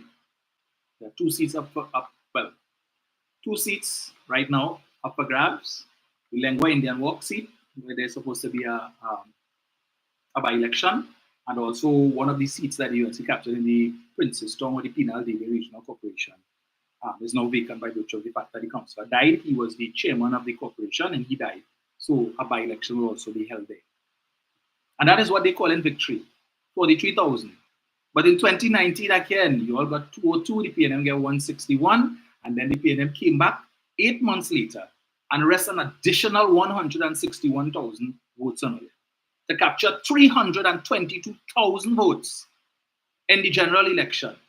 8 months after. 8 months after. Double the amount of votes, and you all ended up with 309,000. Right? Where was the concentration of this 43,000 more votes that you're boasting you all got? Where was it concentrated in UNC constituencies? How that helping all here? We always said that the UNC base was motivated to vote because they wanted to send a message to the PNM. They used the local government election last year as a referendum. I would tell you, I'm sure there were persons in the PNM too who thought that the outcome would have been worse. Based on them too, reading comments on Facebook and listening to people calling in the radio station and programs like Professor Misinformation and Captain Clueless talking about the future of talk radio, right? The same gullible people who call in time after time, no matter what information you give them and talking the most rubbish, the most trash. That's what they're listening to and telling themselves. All of these different programs like the Underground Report, people like Anna Munsami, Miss Santa Cruz, and the rest of them calling in and talking a pack of rubbish, nonsense, right? That's what they're listening to and pinning their political hopes on that. We'll continue. That is an excellent strategy. We support you in that. We support you in that, right? And they figure that will win them an election. Well, I said I'm not going to play too much more on Mr. Rambali. Save and except to say those would I listened, he said a lot. One of the things that also stood out for me was when he spoke about how they operate in terms of voting on legislation in the parliament. No research. There is no caucusing for us to sit down and say, well, okay, we all did our research. This is the bill that is before the House. This is what we're going to debate, right? Let us sit down and discuss it. Because at the end of the day, we recognize that we are sitting in the parliament because the people put us there to do the business of the country, right? Well, at least that is what happens on PNM side. But anyway, to examine the legislation and see the significance of this legislation and the impact that it could have on the well-being of the citizenry. But they lack the capacity to put country before party, as we know. So according to Mr. Rambali, sometimes they go into parliament, there's a bill to be debated. And up until the time that they're in the parliament, nobody knows if we vote in yea or nay. We don't know what the position is because it depends on the whims and fancies of the political leader. What mood she wakes up in the morning will decide. So when they reach the parliament now, and when after she take a whole set of selfies and photos on the corridor, because every time she goes to parliament, she has to take a photo of herself because she feeling herself to post up on Facebook. This is her going before she goes into the parliament. So after all these pictures are taken and she feeling good, when she reaches the parliamentary chamber and she sit down next to David Lee, what we debating again? Okay, all right. Did we decide on a position? We supporting or we not supporting? Well, we ain't sure, we're waiting. You are waiting. We should support. No. What this bill is about? Okay. Okay. So if we vote yes, that will help the PNM. Okay. No. The answer is no. Rodney, we are just whisper to the rest of them. Just send it down the line. We voted no on this side. Yeah. No caucus. No research. We no studying of how this is going to impact the country. So we are here to debate the bill amendment bill, where we are saying that persons who are caught with firearms, especially repeat offenders, and I stress on that because the Attorney General, when he was pleading the case during that debate for them to support the bill, say here what? We understand what all is saying about first-time offenders. Somebody who just get caught up in the law, whereby it is fine. But you see, when it comes to repeat offenders, these persons who are unknown to the law and who already have cases pending before the court for gun possession, and you come back and you catch a next case for gun possession, and you're out on bail, we are saying no bail for 120 days. He pleaded. What they say? We are voting for that because if we support that, that could help the police. Because the Commissioner of Police at the time, Gary Griffith, was telling them, vote for the bill because that could help us. That 120 days could make a significant dent in the crime statistics. They say, it is not the job of the opposition to make the government look good. We're not supporting that. So, the night before, they're very here what now? You can just let me know, study that bill and let me know whichever. Yeah. No? All right. Well, let me know it is. Rodney, let them know. And then he just go. He lean across, and whoever sits down next to him, we vote in no. All right. We vote in no. Yeah, the leader said we vote in no.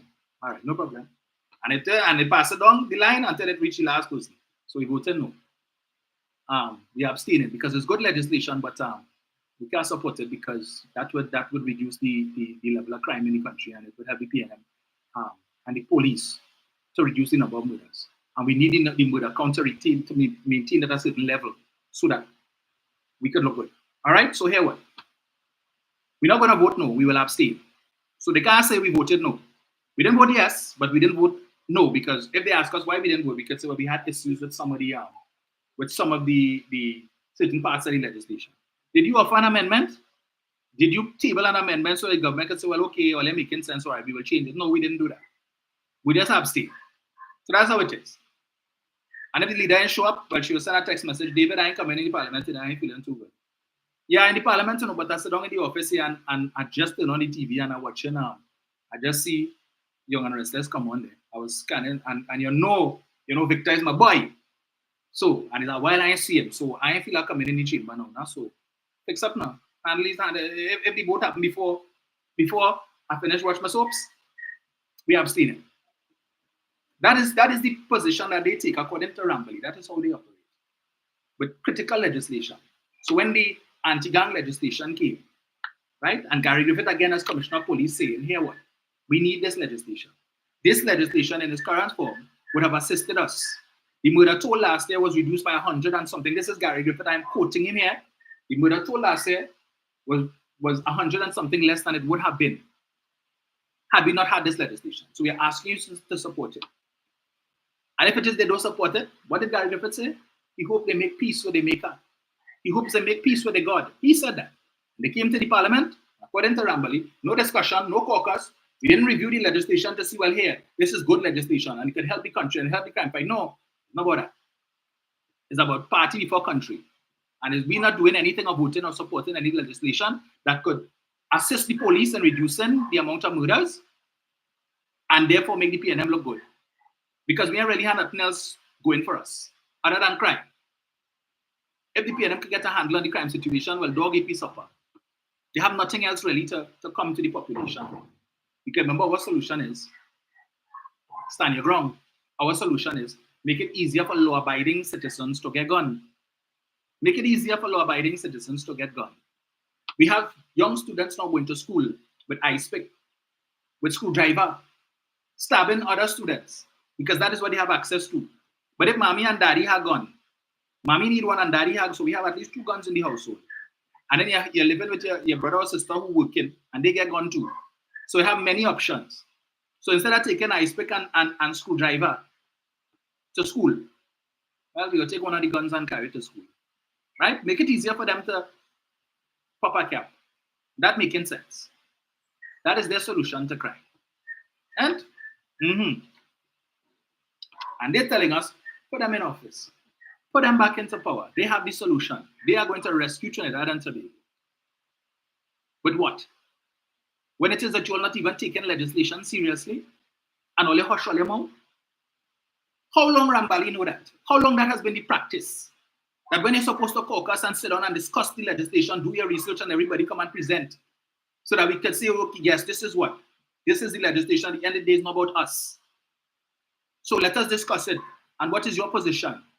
Are there any amendments we could suggest to this so that even we can at least save face? So we can say we supported the legislation and we supported it because we made worthwhile amendments.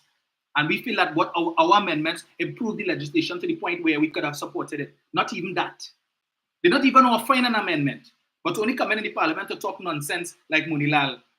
We can't support this legislation because when you look at the data, the statistics with respect to how many persons have been arrested under the anti-gang legislation, they're reading like a binary card.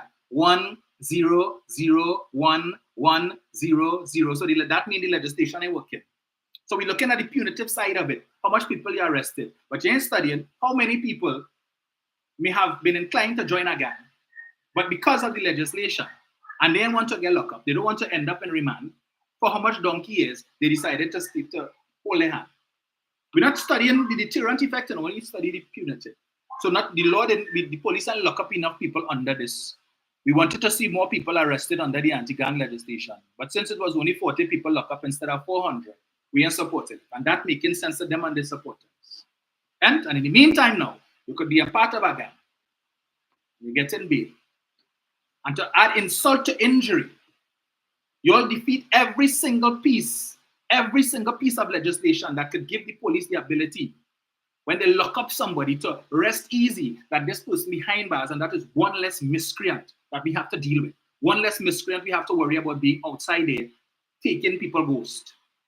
They no longer have that. You all add insult to injury to go to the court and ask the court to overturn a 105-year law that made murder a non-bailable offense. But then vexed when it is a man out on bail for murder and commits another offense, you upset with the judicial officer. How you could get this man bail and he out on bail already for murder? But you catch him now in possession of a stolen vehicle. You had no objections when it is he got bail for murder, thanks to you all, to Jayanti and Anna and Taklasing and whoever else, other attorneys, right, who may have worked on that case. If Taklasing wasn't there, well, I stand corrected. But I know there's a few of them. The usual suspects. You had no problem with this man getting bail for murder, but you have a problem with him getting bail for being in possession of a stolen vehicle while he out on bail for murder.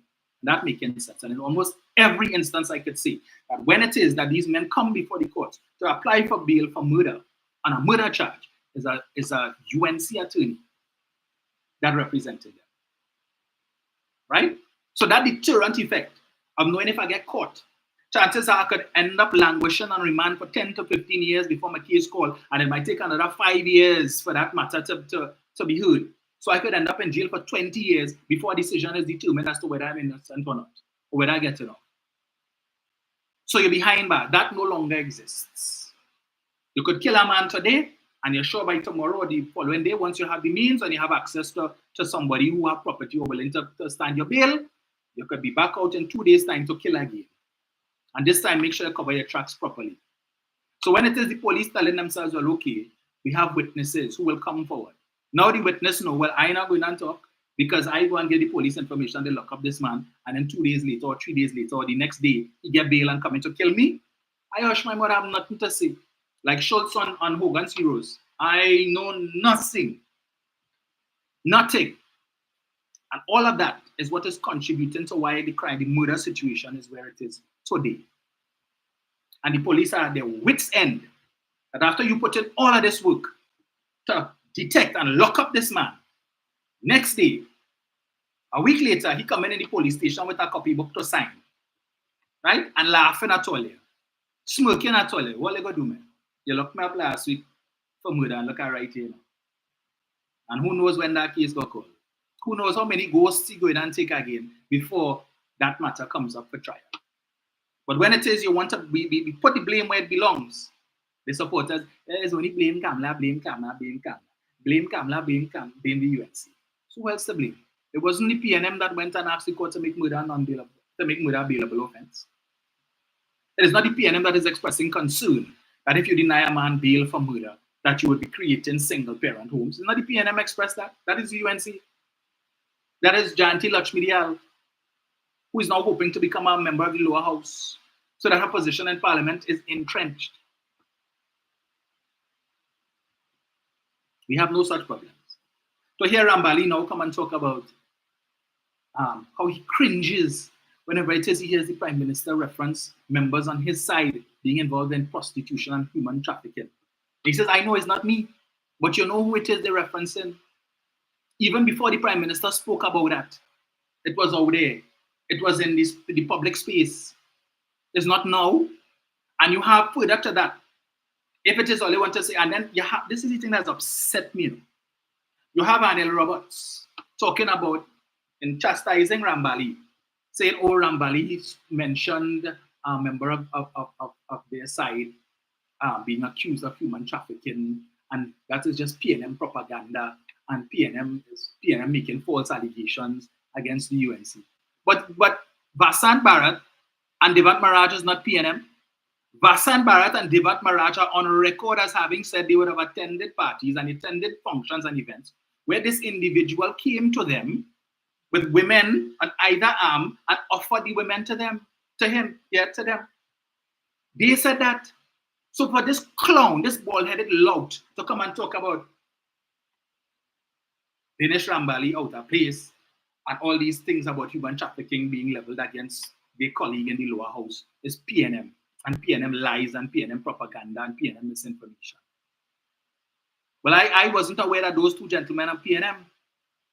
to take it to further is that Devat Maharaj went and signed an affidavit in which he declared and which he stated on such and such occasion, I went to this function and this man came to me. Vasant Bharat is on record having done an interview with Ian Allen, where he tells Ian Allen about a party that he went to, and this individual came with 2 women, offered the services.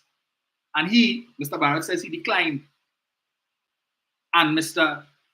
Colley indicated to to one of the ladies, well, give him your card now. Give him one of your cards. So in case he changes his mind, you know, he could always call. Or maybe if the 2 of you are not of his preference, we could try and see what you like and if we could facilitate that. This is what these men said. Dr. Rowley didn't say that. Colmember didn't say that. Stuart Chung didn't say that. This is Vasant Bharat and Devat Maharaj. And what is even worse, the Archbishop, the Catholic Archbishop referenced it at the funeral of former Chief Justice Michael de Labastide, when he said the justice system in this country is failing us. And we can't deny that. Because when you can have a situation where Devat Maharaj goes to swear an affidavit outlining the details and these accusations about this individual being involved in human trafficking and his own experience with this individual respect to that the only person the police could have found, let's call them, I don't know, a GP or commissioner of Africa, whatever it is, the only one they could have found to bring was Barbara Burke. They couldn't find no other JP or whatever justice, well, whatever is the position, Justice of the Peace Commissioner of Africa, whatever position she had. You couldn't find no other than Barbara Burke to come. And the man is indicating to you, this is highly inappropriate. Knowing Barbara Burke's relationship with the executive of the UNC, how you could bring her to take my statement, how you could bring her to certify my affidavit. That making any sense? And the police says, well, what now? Well, if you don't want her, you gotta come back at another time, you gotta find another one. The man living in Canada, he was in Trinidad for a short time and took the opportunity to come and give this evidence. And the police found it appropriate to bring Barbara Burke. And while the man giving a statement, Barbara Burke wanted to try and tell him, well, boy, you know, the UNC, this PNM government thing, and the UNC do so much. And the UNC this and the lady is a good lady. What the hell are you trying to do? Witness tampering. Barbara Burke should have a case before the court. She should have been leaving that room in handcuffs. You trying to come and influence the man to tell him nonsense about Mrs. Prasad Bisesa and how the UNC do and what Mr. Pandey do and all of that? To get him to what? To change, to recant and say, okay, I hear what you're saying. I ain't bothering to do it. And you trying to tell me Barbara Burke is free as a bird today? The administration of justice in this country, as the Archbishop said, is failing us. Failing, because in any other jurisdiction, that is madness. There's madness here too. Madness here too. You know what? But if it had been the other way around, and it was a PNM man making that allegation against a PNM minister, a former or MD, and you heard that it was a PNM JP who is known to be affiliated with the leadership of the party, was the person who the police find to go and take that, and you hearing the individual saying, this is what was being said to me. While it is that I given my statement, this person telling me this. The UNC would have put a tongue on that. You would not hear the end of it. They would have got they would have been on every television station, radio station, writing articles. All of these newspapers, the editorial would have been talking about that ad nauseum. But it's allowed to happen under them, right? Barbara Burke on. We leave that so. We leave that so. That's okay. Is it no wonder some people say Trinidad and Tobago is not a real place? Some people try to call us a banana republic. So here it is. Forget what the PNM said. You had 2 of your colleagues telling you that this man approached them, offering the services of, so he was a pimp. A pimp, right? They come out and said that. The investigation is still ongoing. When reach? It's only in this country investigations where you have hardcore evidences take that long. Take so long. But forget what the PNM said. The US State Department generated a report in which they identified government officials as being involved in human trafficking and prostitution. And when it is the report was highlighted by members of the government, Prime Minister referenced it. They come out and say, who is the government? The UNC is not the government, it's the PNM is the government, so they're talking about a PNM minister. Even the smallest child in primary school knows that you have 3 branches of government. The executive, which is the cabinet, the legislative or the legislature, and the judiciary. Those are the 3 branches of government. The legislature is the parliament, which comprises the opposition and the government. And the report was generated by the US State Department. So we know what their definition of government official is. In their Congress, whether it is that you're part of the party that holds the White House or the other party, because you are a legislator, you are considered to be a part of a government official. You're working for the government, right? And you are part of the governance process. You don't need to be a member of the executive to be considered a government official. But of course, as is the norm, they like to talk about how the PNM always embarrassing the country and whatnot. But we needed to have the intervention of the US Ambassador Candace Bond to come and define and tell us what a government official means. We didn't know that. So when the PNM is telling them, this is what they mean when they say government official. No, they don't mean it. It's the government, they're talking about the PNM, talking about the cabinet. It's a cabinet minister they're talking about. And Candace Bond had to intervene. This bunch of backward, clueless citizens who don't know that government official means all parliamentarians based on the report. So she had to come now and clarify and define for us because we lack the capacity to define for ourselves. So it took Ms. Bond to be the mediator, to bring an end to that argument, right? To bring an end to that argument, to tell us, well, we really mean member of parliament, but we didn't use that term because remember, we don't use the term parliament in our country. They refer to it as Congress, okay? But we consider it to be a government official. So that is why I hold no, I am, Mr. Lambali will get no kudos from me. Because you could have said this a year ago, but you said nothing. You know why? Because you all were hoping that the results of the local government election would have gone the other way. That you all would have win, rest at least 2 or 3 corporations from the PNM and take a chunk of districts. And that would have served as a referendum. So all I was waiting to see, let me see if she will win the local election. If she win the local election, will she get a lifeline? She didn't win. So yet another loss to put under her belt. And then added to that now, the 2 challenges, right? The two court challenges to the seat in Arima that they lost. And the one for Lingua Indian work that they also lost. They realized this woman is a serial loser.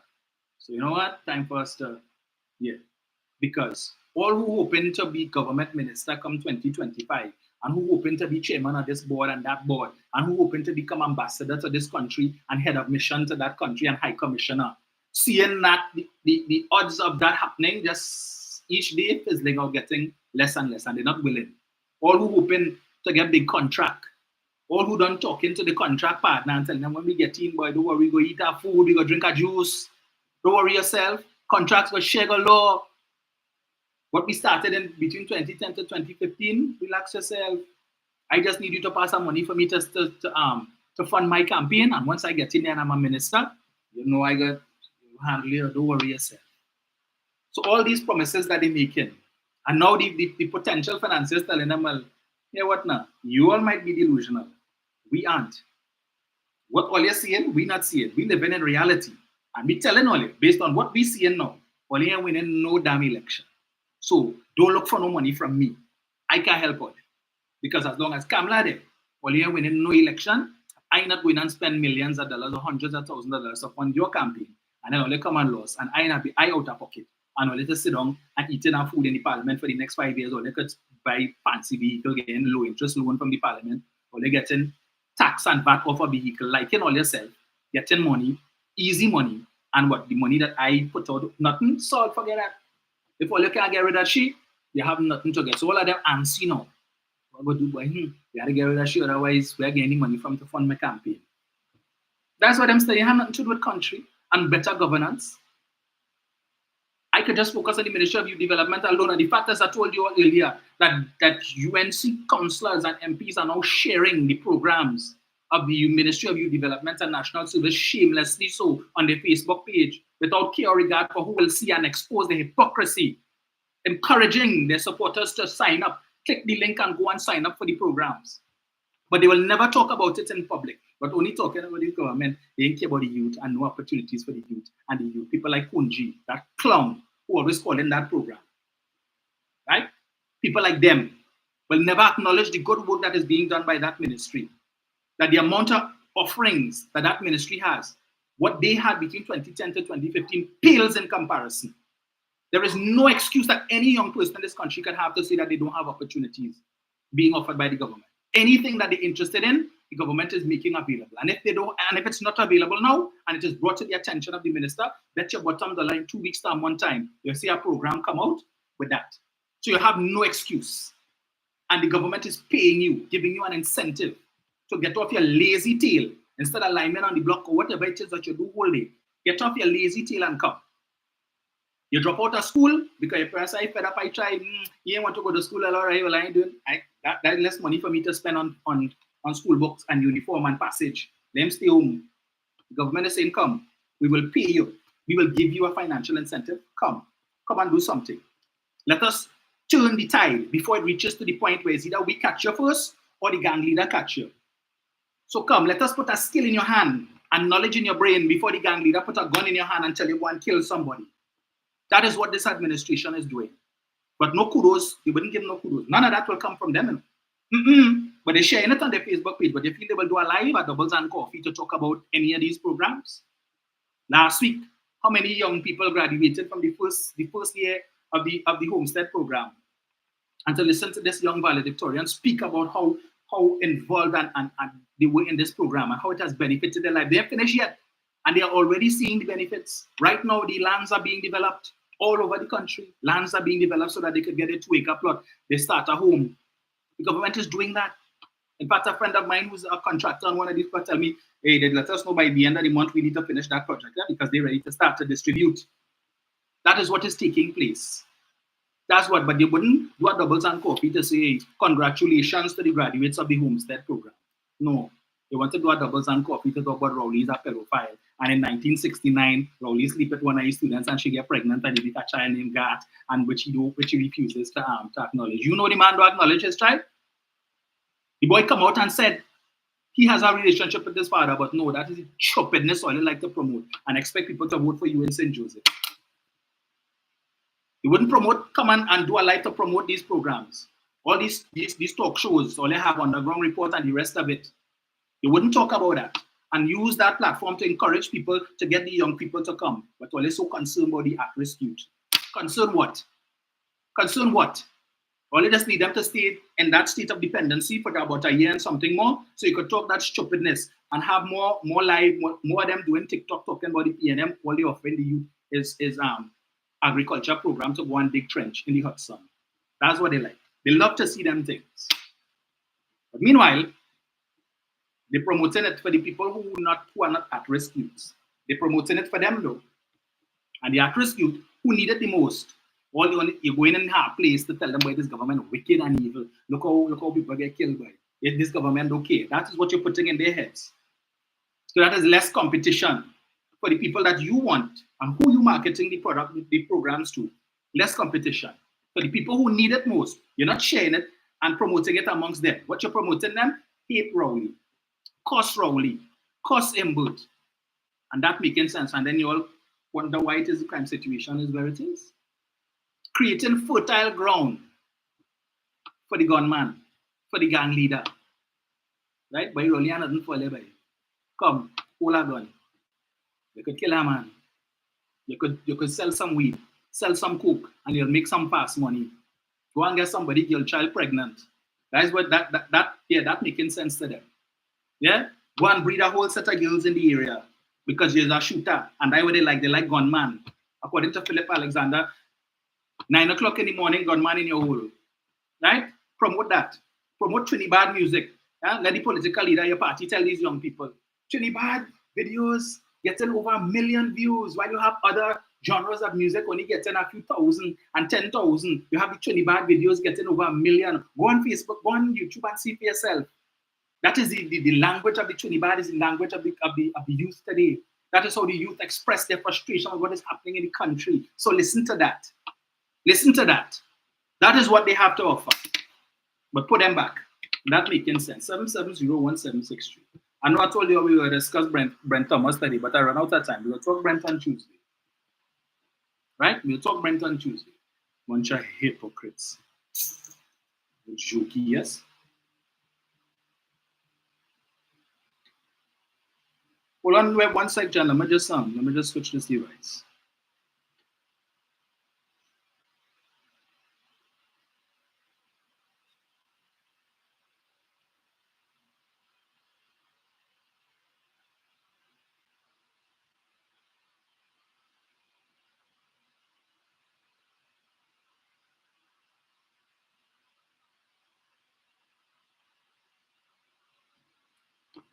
Anything today?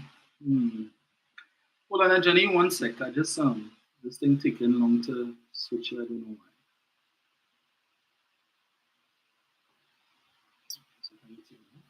Okay, that's it.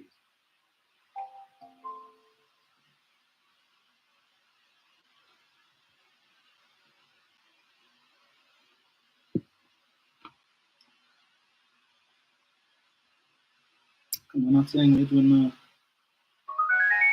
Jenny. Yeah, hi. Hi, Dominic. Can you hear me? Yes. Hi, good afternoon to all those who logged on to Facts and Stubborn Things, and good afternoon to you, Dominic. Dominic, I see that you're plugging like over 500 on YouTube. So you know the word is there, the word is going out, and people keep sharing and subscribing, and please like the YouTube channel.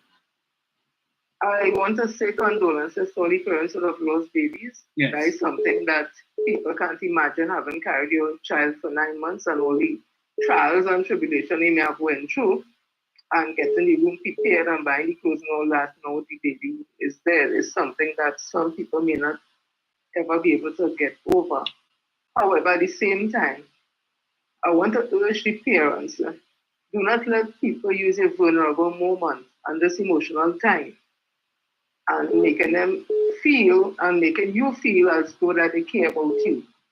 It is a money thing, and it is to have everything out there for political gains, in my opinion. I'm not saying that the parents should not seek, if they choose, legal advice or redress. However, don't be used, especially by those in opposition, when they're making a story or for your pain and your hurt. So that they let the chips fall where it may when the investigations are completed. This story, Dominic, they like to talk about Dr. Rowley when he was a teacher and a student, which the lady came out and said is a lie anyway. Dr. Rowley was never a teacher and all that. I want to know if it's, I'm asking it, I wonder if it's another man's story they take it with a little modification. Because in that next story, it is alleged the man was a father and it was his daughter who was underage. I don't know. I just asked him. Because, you know, people like to lie and embellish stories. You know, a lot of others happen under the UNC. And we've seen it happening now. There's something in psychology called cognitive dissonance. When I listen to Rambelli and them speaking, that's all I'm thinking about.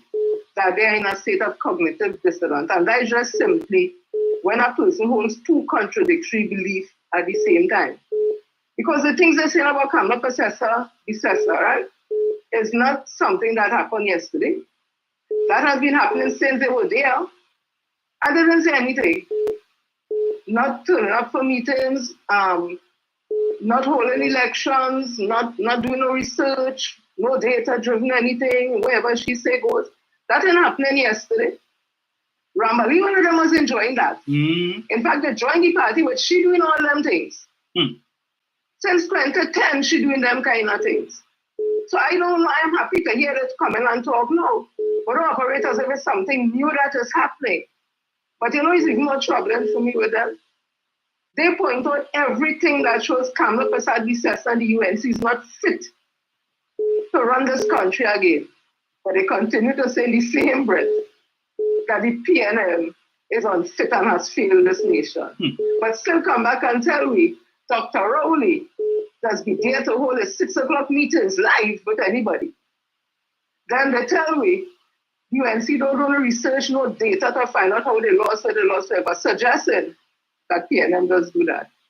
So that's why I come back to say they're holding 2 contradictory ideas at the same time. And that will lead to nothing more than more destructions for them and more destruction for the UNC. Because you cannot be operating in 2 worlds at one time. And the bottom line is, as I end, Kamla Persad-Bissessar and the UNC is unfit with all those members of Parliamentary and senators and all that to run this country because they were with her since 2010, most of them, and they were tolerating her behavior. We heard it. Drunk and fall down, we heard the ganja, we heard everything, we heard it. Signing away this whole country, giving away contracts, all that. They were there, enjoying it, and saying nothing. So they can't come now, punch us by that right hand, and say we come fresh and new, this we are here, and we are complaining about our leader. They continue to show UNC and Kamla Persad-Bissessar and all of them. They're not fit to run this country. And the only choice we have, according to what Rodney Charles would have said, and he's a UNC, the only party to lead us out of chaos and mayhem is the People's National Movement. So people, you all know what to do. 2025 is just now. And I want to say to Minister Foster Cummins, you said that the youth camp, girls' youth camp is going to be open by September. So I urge you to please keep that promise to us. Because that was the largest youth camp in the Caribbean and Trinidad and Tobago. And the UNC closed it down in 2010. And before the People's National Movement come out of office, that youth camp should be open and must be open for girls to go back and be able to get their training, and then we'll open the rest. But this girl camp especially must be open. So Minister Foster Cummins, I hold you to that word, sir, that you will have that camp up and running. And that will be a beautiful thing for us to see. All who are workers up there, people who would have graduated from there and would have made something of themselves in life, to see that camp back up and running. And good morning to my member of Parliament, Minister Security on for his good work. To Dr. Rowley on his vacation, you enjoy your vacation. So Minister Security, National Security, Mr. Hines, and all other members of Parliament, good morning to you all, and you have a blessed day and a blessed week ahead. Thank you, Doctor. Thank you so much, Dale.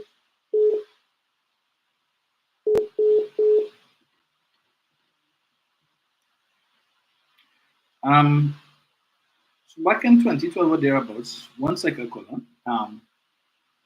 Buenas and Rose Graves did a interview with The Guardian. There's something she said that I'm trying to find, where she spoke about cabinet they weren't even taking minutes in cabinet. They weren't even taking minutes in cabinet, right? But I will find it. But there was something, right?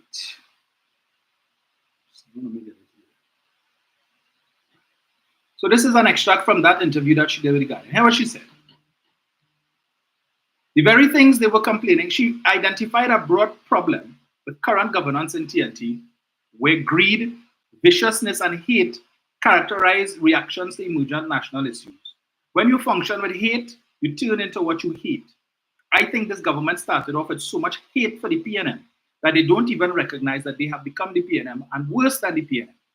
The very things they were complaining about, arrogance, lack of empathy, hubris, neglect of certain communities, are what we are seeing. They have to move away from that hate. They have to distance themselves from that bile. When you listen to the ranting of government, those are not the things people should be saying.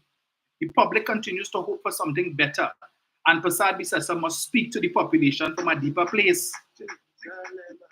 This is Verna St. Roseville telling you that. She goes on to say, give me one sec, caller, just now. She says, it's as if power is an aphrodisiac to many of these men. We voted for something different. I entered a campaign for something different to support her because I thought supporting her gave this country an opportunity to turn a corner. But can people who are handicapped because of health challenges be expected to help themselves, given that they are already handicapped? St. Rose Graves said her experience in counseling proved to her that anyone can be helped with care and treatment. And if there are people around you who understand your challenges and know how to manage them. So since 2012, when St. Rose was telling us about the incompetence of an administration led by Mrs. Prasad Bissessa, that she was prime minister in name only, but she was being controlled by a certain group of persons that they call the cabal. You hear what she said? They started off hating the PNM. That level of hate, and we still see it now. That is what they're promoting. When you listen to Anil Roberts and the nastiness that he promotes now, here we're talking about Terence Dayal Singh. That level of hate, every time they talk about the PNM is the enemy, and the enemy, and the enemy. One person, I think it was, I can't remember who it was, who said, we don't see the PNM as our enemy, but rather as our political opponent. But they love to use that we are enemy, and the enemy, and the PNM, and the wicked and evil. All right. Look at this. Hello, good afternoon. Hello? Yes, Tom. Hi. Anil exposes the inept and incompetency of the Duns, right? Mm-hmm. Because you had a children in Anika's hospital. Fraud Khan was the Minister of Health. Mm-hmm. If you are so much, why pay to your nose and your mouth for the child being born? Not one, but two, you know. Mm-hmm. And when you try to expose the PNM, you expose how incompetent, how inept, and how cold dotage you really are. You have eaten days sleep in your own filth. You have shown the nation you are not fit to be in office. You can't even be in office chair. The other issue is this, Rambali. You open your mouth because you want to be seat. A holder is worse than the thief. You cannot be trusted.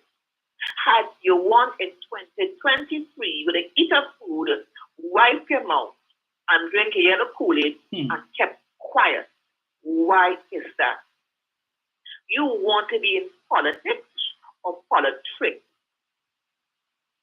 You are the same problem in this nation. Party before country. Because you're civic-minded and saw yourself as a citizen, you would open your mouth when you first heard the lie. You are a sheep. You are a sheep and keep pissing Balaam. It is Jim Jones. It's a cult. A dictator, a bully, and a coward. Because if she knew her worth as a leader to give people room to be and to become, it tells me you're an inept. You accuse Stanley of being a loser, Kamala. What did you win without help? What have you won, Kamala? Do you want to go? But your pandy formed a party. You are a railroad, you are a train. Who put in a railroad and smashed him to death because you wanted power? The same thing you did to him, Kamala, is being done to you. If you can give it, you can take it. Don't be a coward. You are a dictator. You're a Jim Jones into the politics. People hear me well, eh? If you love yourself and you love your children, stop and listen to what's being said aside for. Sit, go back, listen, close your eyes to see the truth. You're not perfect, but PNM is trying the best to lead our nation forward. So I might tell you something I think yesterday before, it could be yesterday, where Fajan Mohammed of the UNC kind is on 120 charges, including rape, child porn, and human trafficking. He was a PNM person. You know, Facebook flooded with that. Facebook flood Look at the African person do. 120 charges, not one, 128. What is said about them? We do commit crime. We do commit crime, you know. What is rape? Is rape a rite of passage? So where are they now? Where the bamboo man? Where the pundit? Where is he now? Where are they now? Where are UNC we do commit crime crew? Is a rape a crime? Is the pornography a crime? Right. They call primarily a pedophile, okay? Couple of months before the his child's mother. Sat Maraj was a 20-year-old hardback man who married a girl who was only 14 years old. Car vote, car drink, car drive, car smoke, to bank account, but yet you are married to a man. That's that. A walk in the park? That is pedophile in marriage. If I want to open him as accused people, make sure when you throw a stone, don't throw it now, because the pebble will let you down. And I will send it on Facebook every single day. Dom, have a good day. Be blessed for my later. Thank you. Hello, good afternoon. Hello. Good afternoon, Dominic. Yes, sir. Good afternoon. Good afternoon, Chancellor. Dominic, you're buying the whale sawyery. You're right, steady saying. What goes around comes around. And karma. Yes. How did Mr. Pandey get ousted? Right? You understand what I'm saying? Yep. Right. That one. It's the same thing, Dominic. It's happening in Tobago.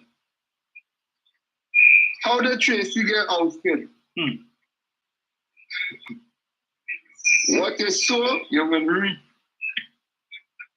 That's what I had to people through in Tobago. Check out what's going on with the UNC and what's happening in Tobago. Dominic, you have a wonderful week. BBC. Thank you, sir.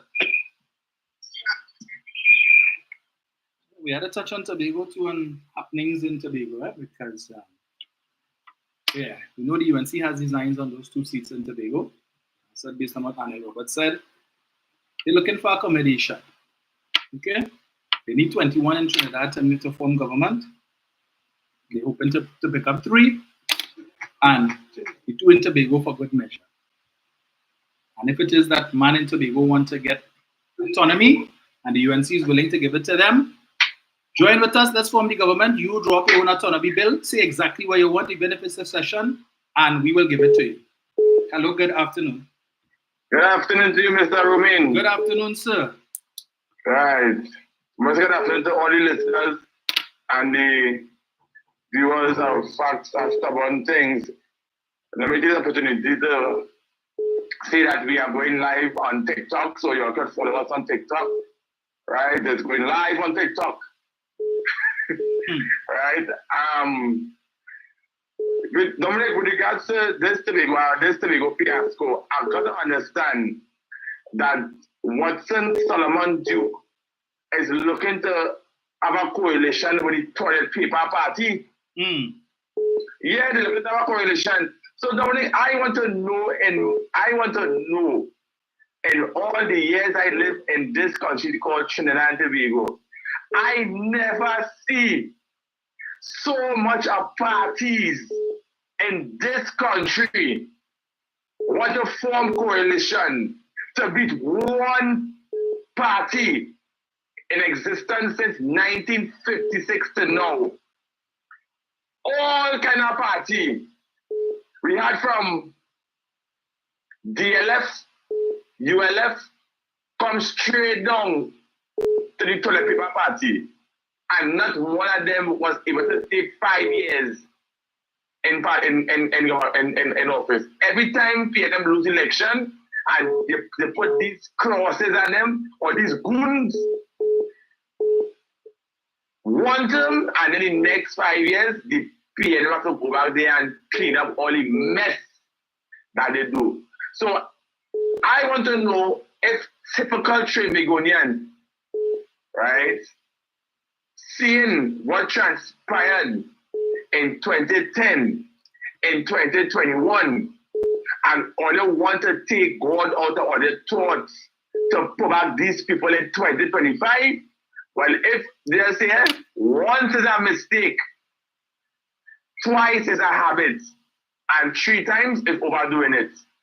So if all want to feel that all vex with Dr. Rowley, and all vex with the PNM, and all vex with this one, and me like this one, and I don't like that one, and I don't know why they put she here, or why they put he here, because I don't put it for them, because them don't talk to nobody. We have to change that mentality, because you may not like the person, but you don't know what the prospective candidate could do to enhance your area or your constituency. You understand? So we have to stop this kind of nitpicking, everything, and we vex, and the thing, Dr. Roddy came out of body, I think. It's have opportunities out there for people. We have to get up and go and get it. You feel the ministers and Dr. Roddy coming to sit down and gaze in your lap and say, all right, I'm home for today, for a home every day, or the corner, or the block sit down whole day, and the every pass, and give her a check of $5,000 every month. No, he had to get up and look for it. So, and I like what you said, Dominic, how the UNC MPs and councillors going on the PNM pages and sharing the PNM content with what the NM. It goes to show, right, that they are not too supporting the PNM, but it.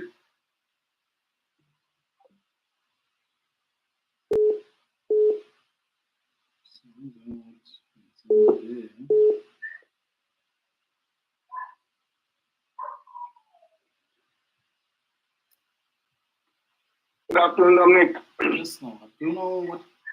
Hold 1 second, Mr. Chance. I don't know. Yes, no problem. Yeah. All right, Eric, call me back because I tried to put Mr. Chance on hold, but yeah. Call me back, Eric. All right, go ahead, Mr. Chance. Eric, because before me, you could I tried to put you on hold so that he could finish, but for some reason it got mixed up. So he'll have to call me back. So I can go ahead then? Yeah, go ahead. All right, thank you very much. And again, thank you for your commitment to Trinidad and Tobago. I was at an event last night, and I want to tell you that your name continues to be called in respect of your contribution with respect to the development of Trinidad and Tobago. So I want to urge you, sometimes you don't get these feedback. Yes. Sometimes, you feel the pressure, well, what are you doing all of this for? You're driving somebody or somebody telling, boy, that is not true. Not everybody will come out. It's like what happens in this country. The government is doing so much. You're getting all the different things and they're saying absolutely nothing. Yes. During the COVID-19, lots of people got help. They got food packages, they got assistance across the board. And we're hearing those who are making noise. And a vast majority of the people who are being treated in a positive way by the government.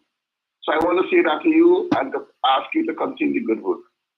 As per usual this morning, I want to continue my little discourse from time to time I have on your program with respect to the importance of revenue. Mm-hmm. Revenue runs a country. And let me say it again.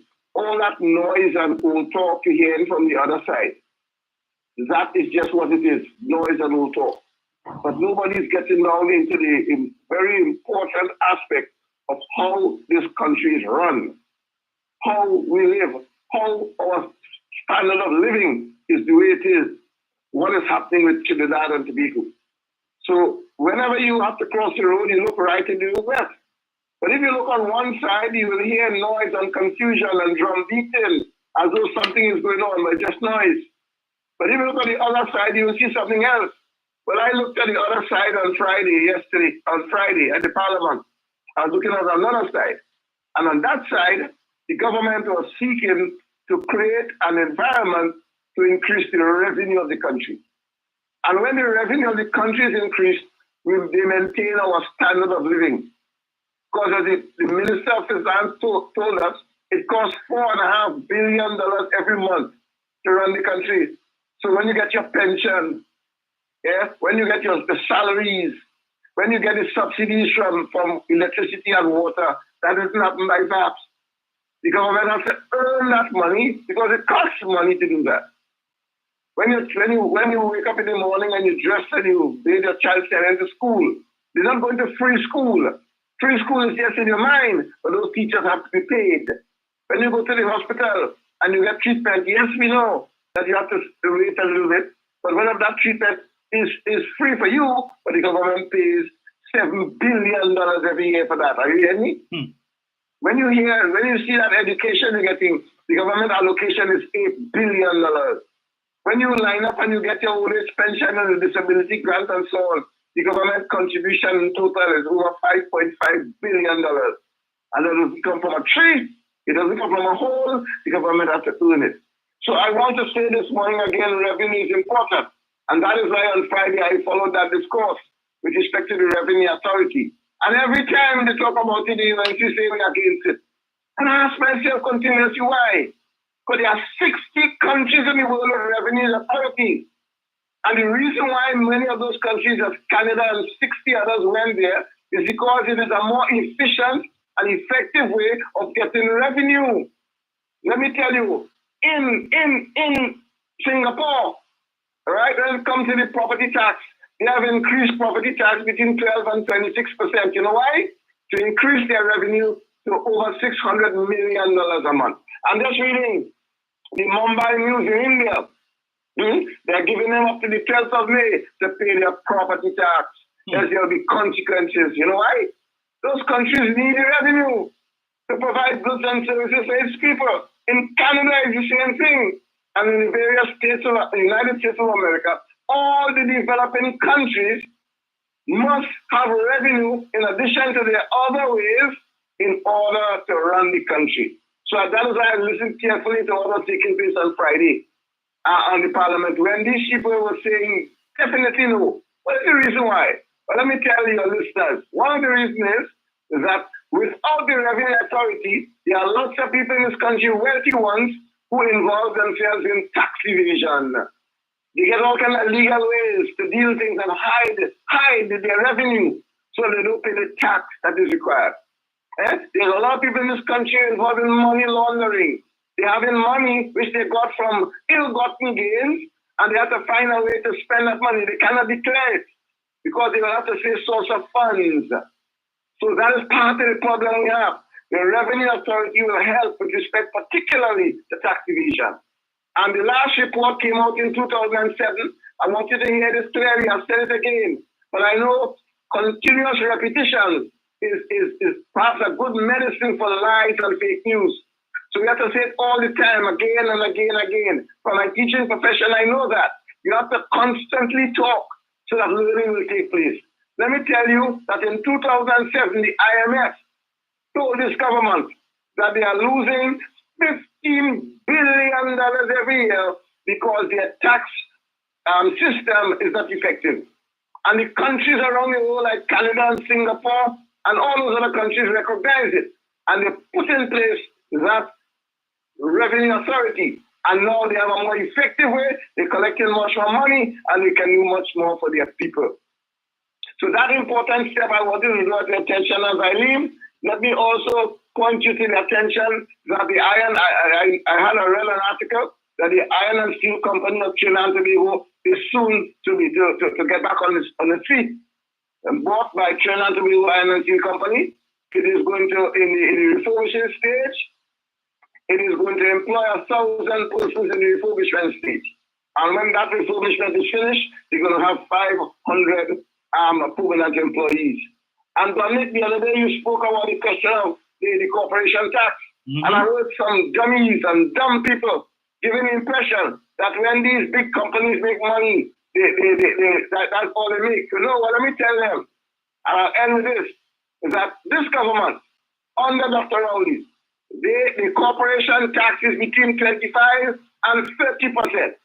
Meaning every time you hear those companies make money, we getting something out of it to put in our revenue stock. It is called corporation tax. They pay that.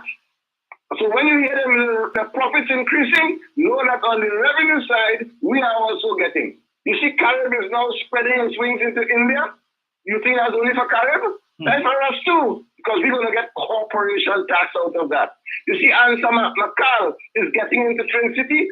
Business is going to think, and we will get corporation tax. All that is money to run the country. So do not be fooled. The business of ensuring that you have enough revenue to run your country is as critical as ever. So the time will come when you'll have to make a decision.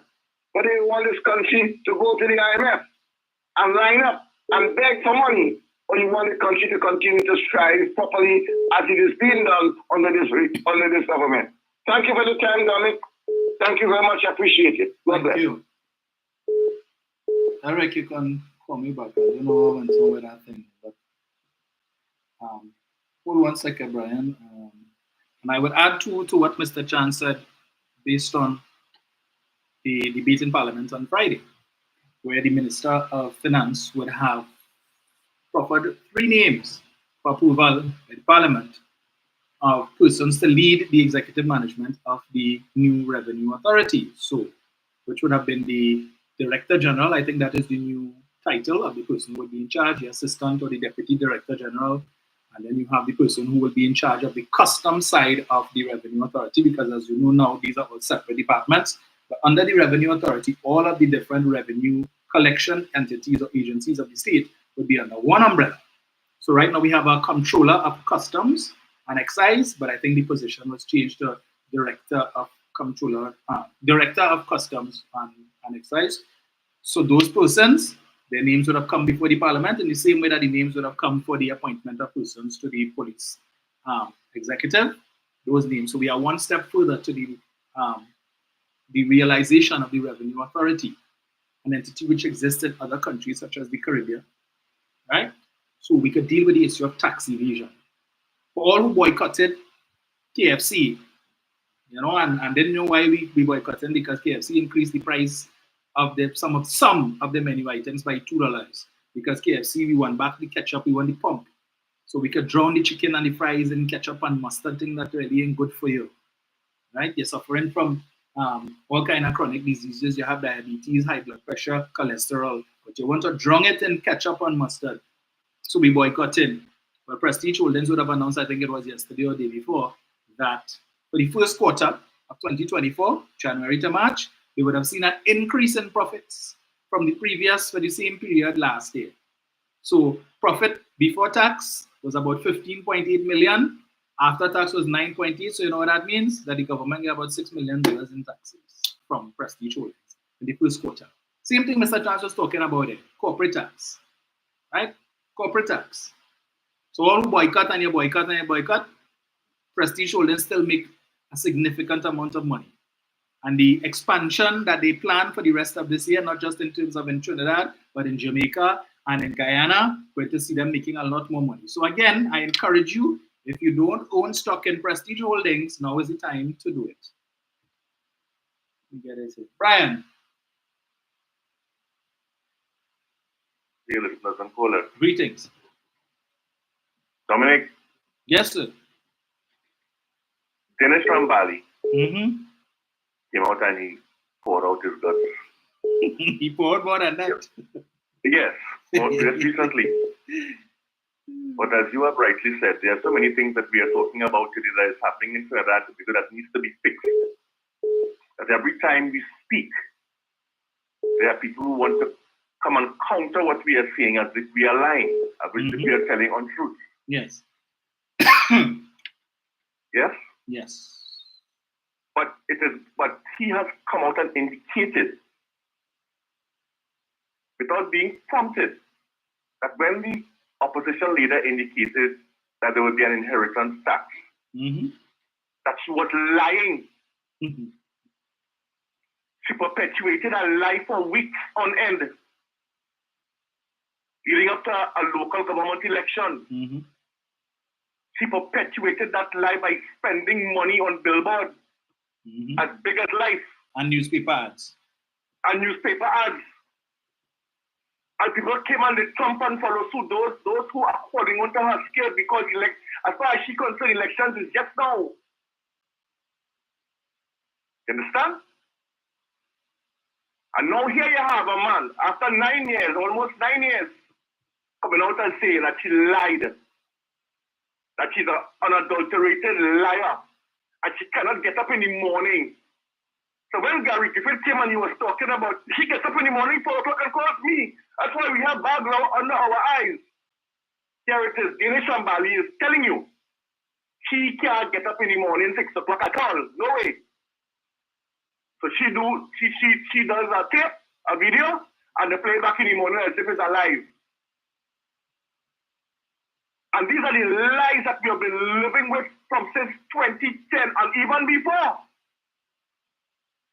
And there are people who are willing to dip the finger, or according to you, the whole arm, so that lie can continue to be perpetuated. I keep telling people, in 2014, they refused to negotiate with the upstreamers and the downstreamers and the timers, everything good.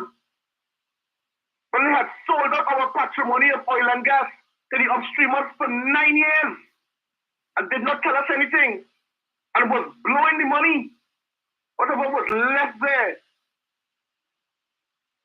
Are we going to put these people back to do the same thing or even worse?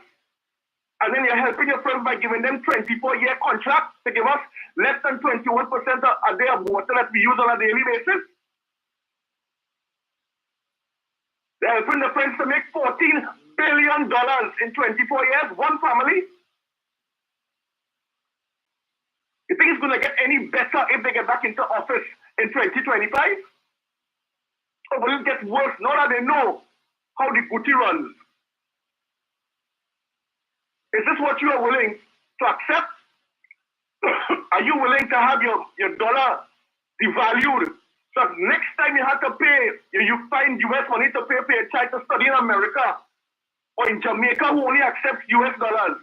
And you realize once your day was paying $12,000, it might be about $30,000. And you don't know where you're getting that money from.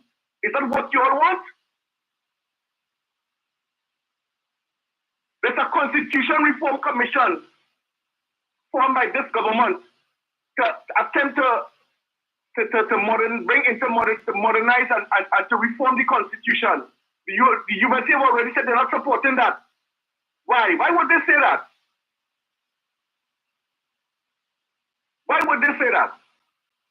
But I have to listen to people who say they have doctorate talking about a prime minister should only get 2 years and afterwards he should demit office in a population of 1.4 million people. Because he see America and it works good in America with 350 million people. That is what he brings. Rather than say, listen, let us deal with one of our legislative bodies, which is the judiciary. Excuse me. So that at least you can get cases started and completed. Because what will happen to us? You will find that when 2025 comes around, we have people who still before the court after 9, 8, 9, 10 years, and the matter ain't calling, they go for elections, they go back and get back into office, and they are there to legislate for you and I. Why are their cases not calling? Why is it people can't recommend to this constitutional body that, hey, listen, we need to finish certain cases before the court within 1 year. Once it comes after it goes to the DPP and he makes his recommendation. And if it has to be appealed, it finishes in at least 6 months. Why must it take 4, 5, 6, 7 years? You know why? Because it works for them. Cases have an attorney who is before the court on certain matters. Could afford to pick up a matter pro bono, but I shouldn't say pro bono, because once they win, you will get money. And I am so sorry, just like Jenny and all of us, to hear what happened at the Fortescue General Hospital. It was really, really heartbreaking. However, when you have people getting taken up matters because it is against a particular government that they hate, and they are before the court, when they should have been suspended until their matter is cleared up. But they will continue to make millions of dollars, and their matter may never call. So he takes up a civil matter. You understand? As quickly as that, because many of them may not have the money to hire him because he's a senior counsel. Yes?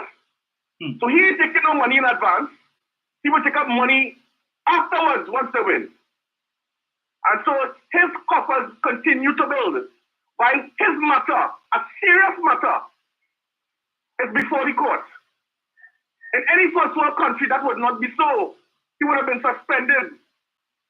But that's not happening.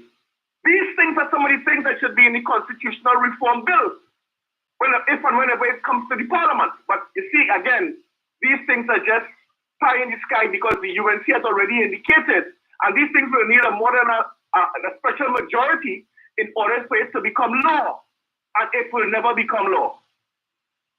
I watched Larry Lala indicate that he would not be supporting the CCJ for reasons that I found pie in the sky again. They say they love the CCJ, but they're not going to support it. Why is that? As you rightly said, a man went his death, indicating that he wanted the CCJ to be the last appellate court for this country. But they will not see that. The people that spend the money, they go fight to England for the Privy Council to adjudicate on us. I prayed to see the day when the Privy Council will say, hey, we done with all your matters, all you have a final appellate court, let them deal with your matters. And these are some of these issues why we will continue to go down this road.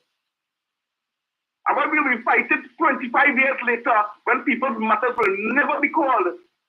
When people are supposed to be extradited to the United States and the matter still not being called. When they will continue to bring motion after motion after motion. And it takes 5, 6, 7, 8 months, maybe years before that motion is held and determined and the court matter can continue. Why don't people talk about these things and have these things dealt with? Because these are law bodies and they know better. As you rightly said, look at the prison gate. How many years now? People representing dead men and holding their monies. People in jail and holding their monies. I'm making excuses, I'm making excuses, and they are not before the court. A member of parliament came up to the RIC commissioner, and there's a law against that. Why is he not before the court? A doctor severed a child's head, as you rightly said. Is he still working, yes or no? Another doctor was caught in trafficking in drugs. What happened to him? All of these matters, Dominic, is what has sustained the opposition and given them, how shall I put it, giving them information to come and put in wrong thing in people's heads. And this is what this government has to fight on a daily basis. 64,000 guns in this country. A man said that the Prime Minister lied. But this commissioner of police went on affidavit and saw in court that is in fact so. How come he didn't put her in court? How come? That is why the Minister Hines said that to get rid of all of those guns is like an effort in fertility because of the amount. How many of those guns have gone through ballistic testing since they came into the country? How many? And how come they end up in the hands of people who can't give afford to buy a decent pants and a decent shoe? Tell us. These are some of the issues that we have to talk about. While the country continues to grow and prosper under this government, there are certain things that need to be taken care of. Things on the wayside that we need to see that happens on a daily basis. And if people have been bought out, just like what happened in Vietnam with this lady who bought out everybody for years and got $44 billion of the country's money.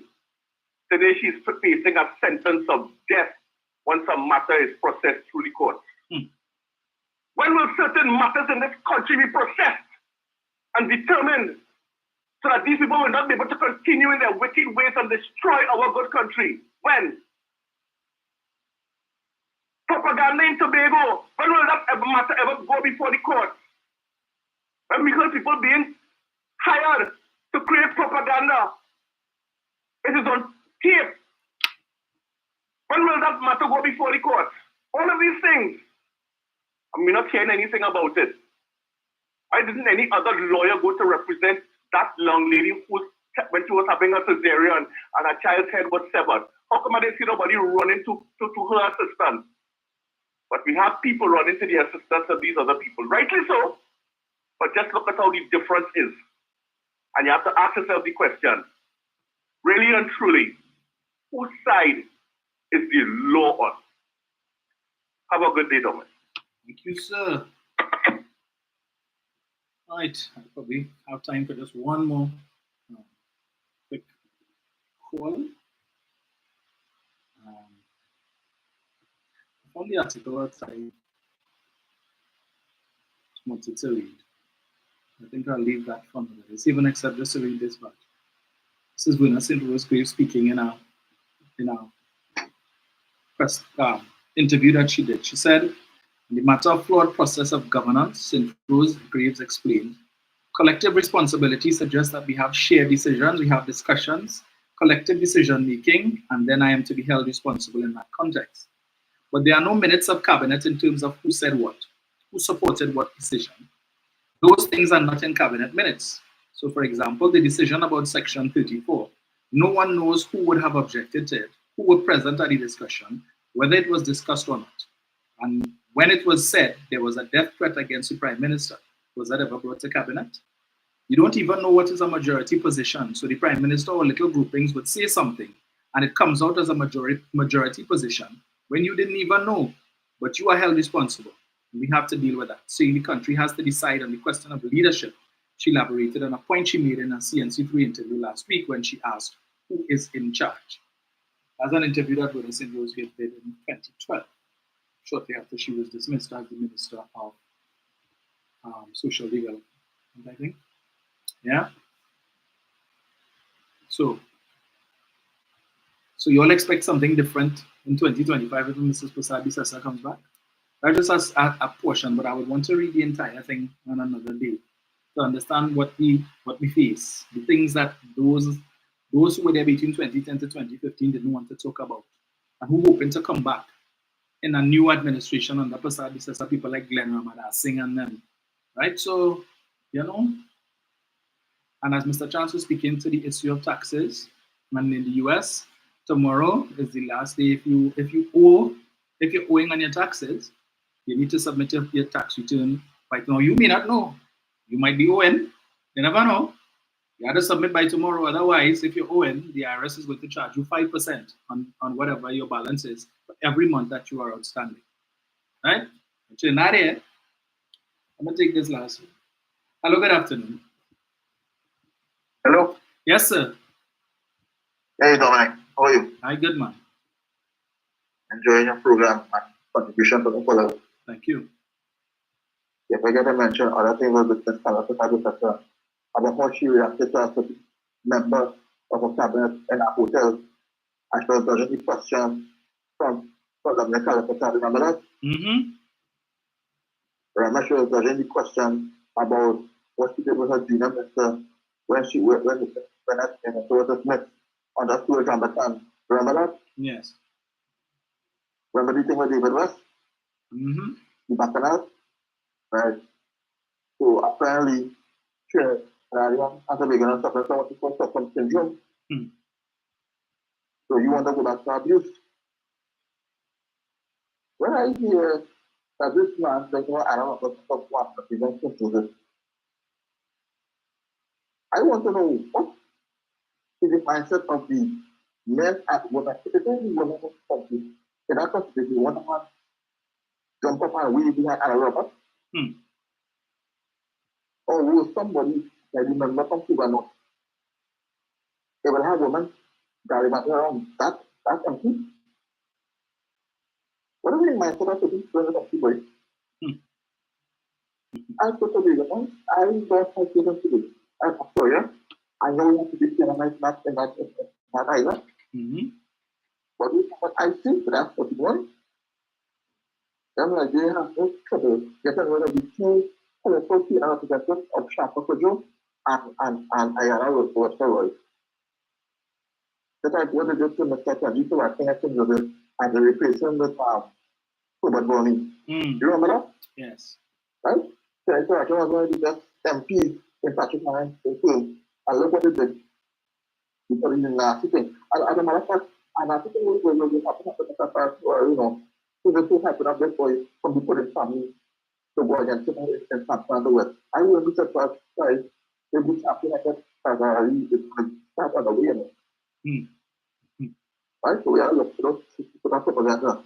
Yes. And I have indicated them to focus too much on Tobago, focus on the peace of Sanigandi, Maruga, Tabra, Point Apia, and our Barataria. That is what I had to say. So what is the Mr. Dominic? What's that? That the Kenya should focus on the peace of our Barataria, Point Apia, Maruga, and Dani. Yeah. What's your thoughts on that? Yeah. Because we can't waste time focusing too much on Tobago. Tobago, I'm sorry, Tobago is a lost word. Right? So we're going to have a different mindset. And this constitution, this one that we're talking about, having a discussion, UNC always wanted proportional representation to include party system. They are obsessed with the so-called majority vote. They don't care about the seat. Right. They are obsessed with proportional representation. And this, in this country, don't understand the difference between two-party vote and proportional representation and second ballot. Or the runoff as they call it. Something else with it. You too, sir. So, thank you so much. Let me say to all of the Balizé juice drinkers who were saying for years what it is we heard on Friday and what we will hear going forward in the next few weeks and months as more persons come out to protest if it becomes apparent that UNC is not going to have the internal election this year, and more voices will come out, because prominent ones and not so prominent ones as well. So we will see how we will continue to monitor that. So enjoy the rest of your Sunday. Yes, this says we keep drinking. Yes. Bring on the juice. Bring on the juice. Seems the juice has us prophetic. So stay safe, folks. Enjoy the rest of your Sunday, the rest of your weekend. As always, may be a good one, and hopefully will be a productive week as well. So whatever you're doing, moderation, remember, is key. Thank you so much, Marva, Deborah, Rosemary. Thank you all so much, Melka Rock. Thank you, Kul Daulat, Jennifer Joseph. Jennifer says we need to care about all the seats. Yes, every seat counts. Without, because this last finance individual anyway. Hello, good afternoon. Dominic! Leave it there, don't listen. Did you see how I was wrapping up? What's going on? I am good. With your partner? Yes. I said, let me listen to your program today. I want to hot up your head. So I wanted to reach home safe. I home already, sir. I hear you talk about Tobago. I didn't talk about Tobago. Do I hear you mention Tobago? I mentioned Tobago, yes. Right. Well, the next time we speak, I'm going to give my 2 cents about Tobago. Okay. Because, you know, I blame Dr. Rowley for giving away that election in Tobago, Dominic. Oh, Lord Father. Leave it there. We have anything you don't blame Dr. Rowley for? Because he do too much nonsense, Dominic. Like what he did? Huh? What did he do? Let me give you a synopsis. He brought back Tracy from some embassy out there. Costa Rica. And allowed Tracy to do what she want in Tobago. Give Tracy free rein to do what she want in Tobago. She hung Mr. Charles out of office. Couldn't even wait for the man to finish his term in office. Hung the man out of office. Dominic, don't leave it there for now. Yes, let's leave it there. Folks, thank you so much. I know Eric would call and put some links. Anyway,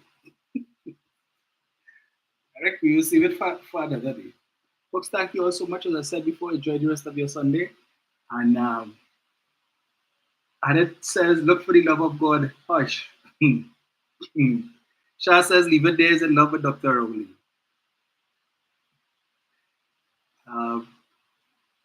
Andrea says she will join next week at Take Time with her sisters and brother. Melka says she's going to put Dennis in your skin. But the rest says he is saying nothing there. All right, so folks, we will chat again on on Tuesday morning, God's willing. We had luck there. Eric, I don't know, I was trying to put Mr. Chance on hold and it didn't work out too well. But anyway, as I said, soon enough, we should have a second line available to you guys to call. So we're just working on that equipment and then we'll be cooking with gas. Yes? Anand says he was born on April Fools. Oh, God, we were getting people upset. Folks, that's it for me today. I go, eh? We'll chat next.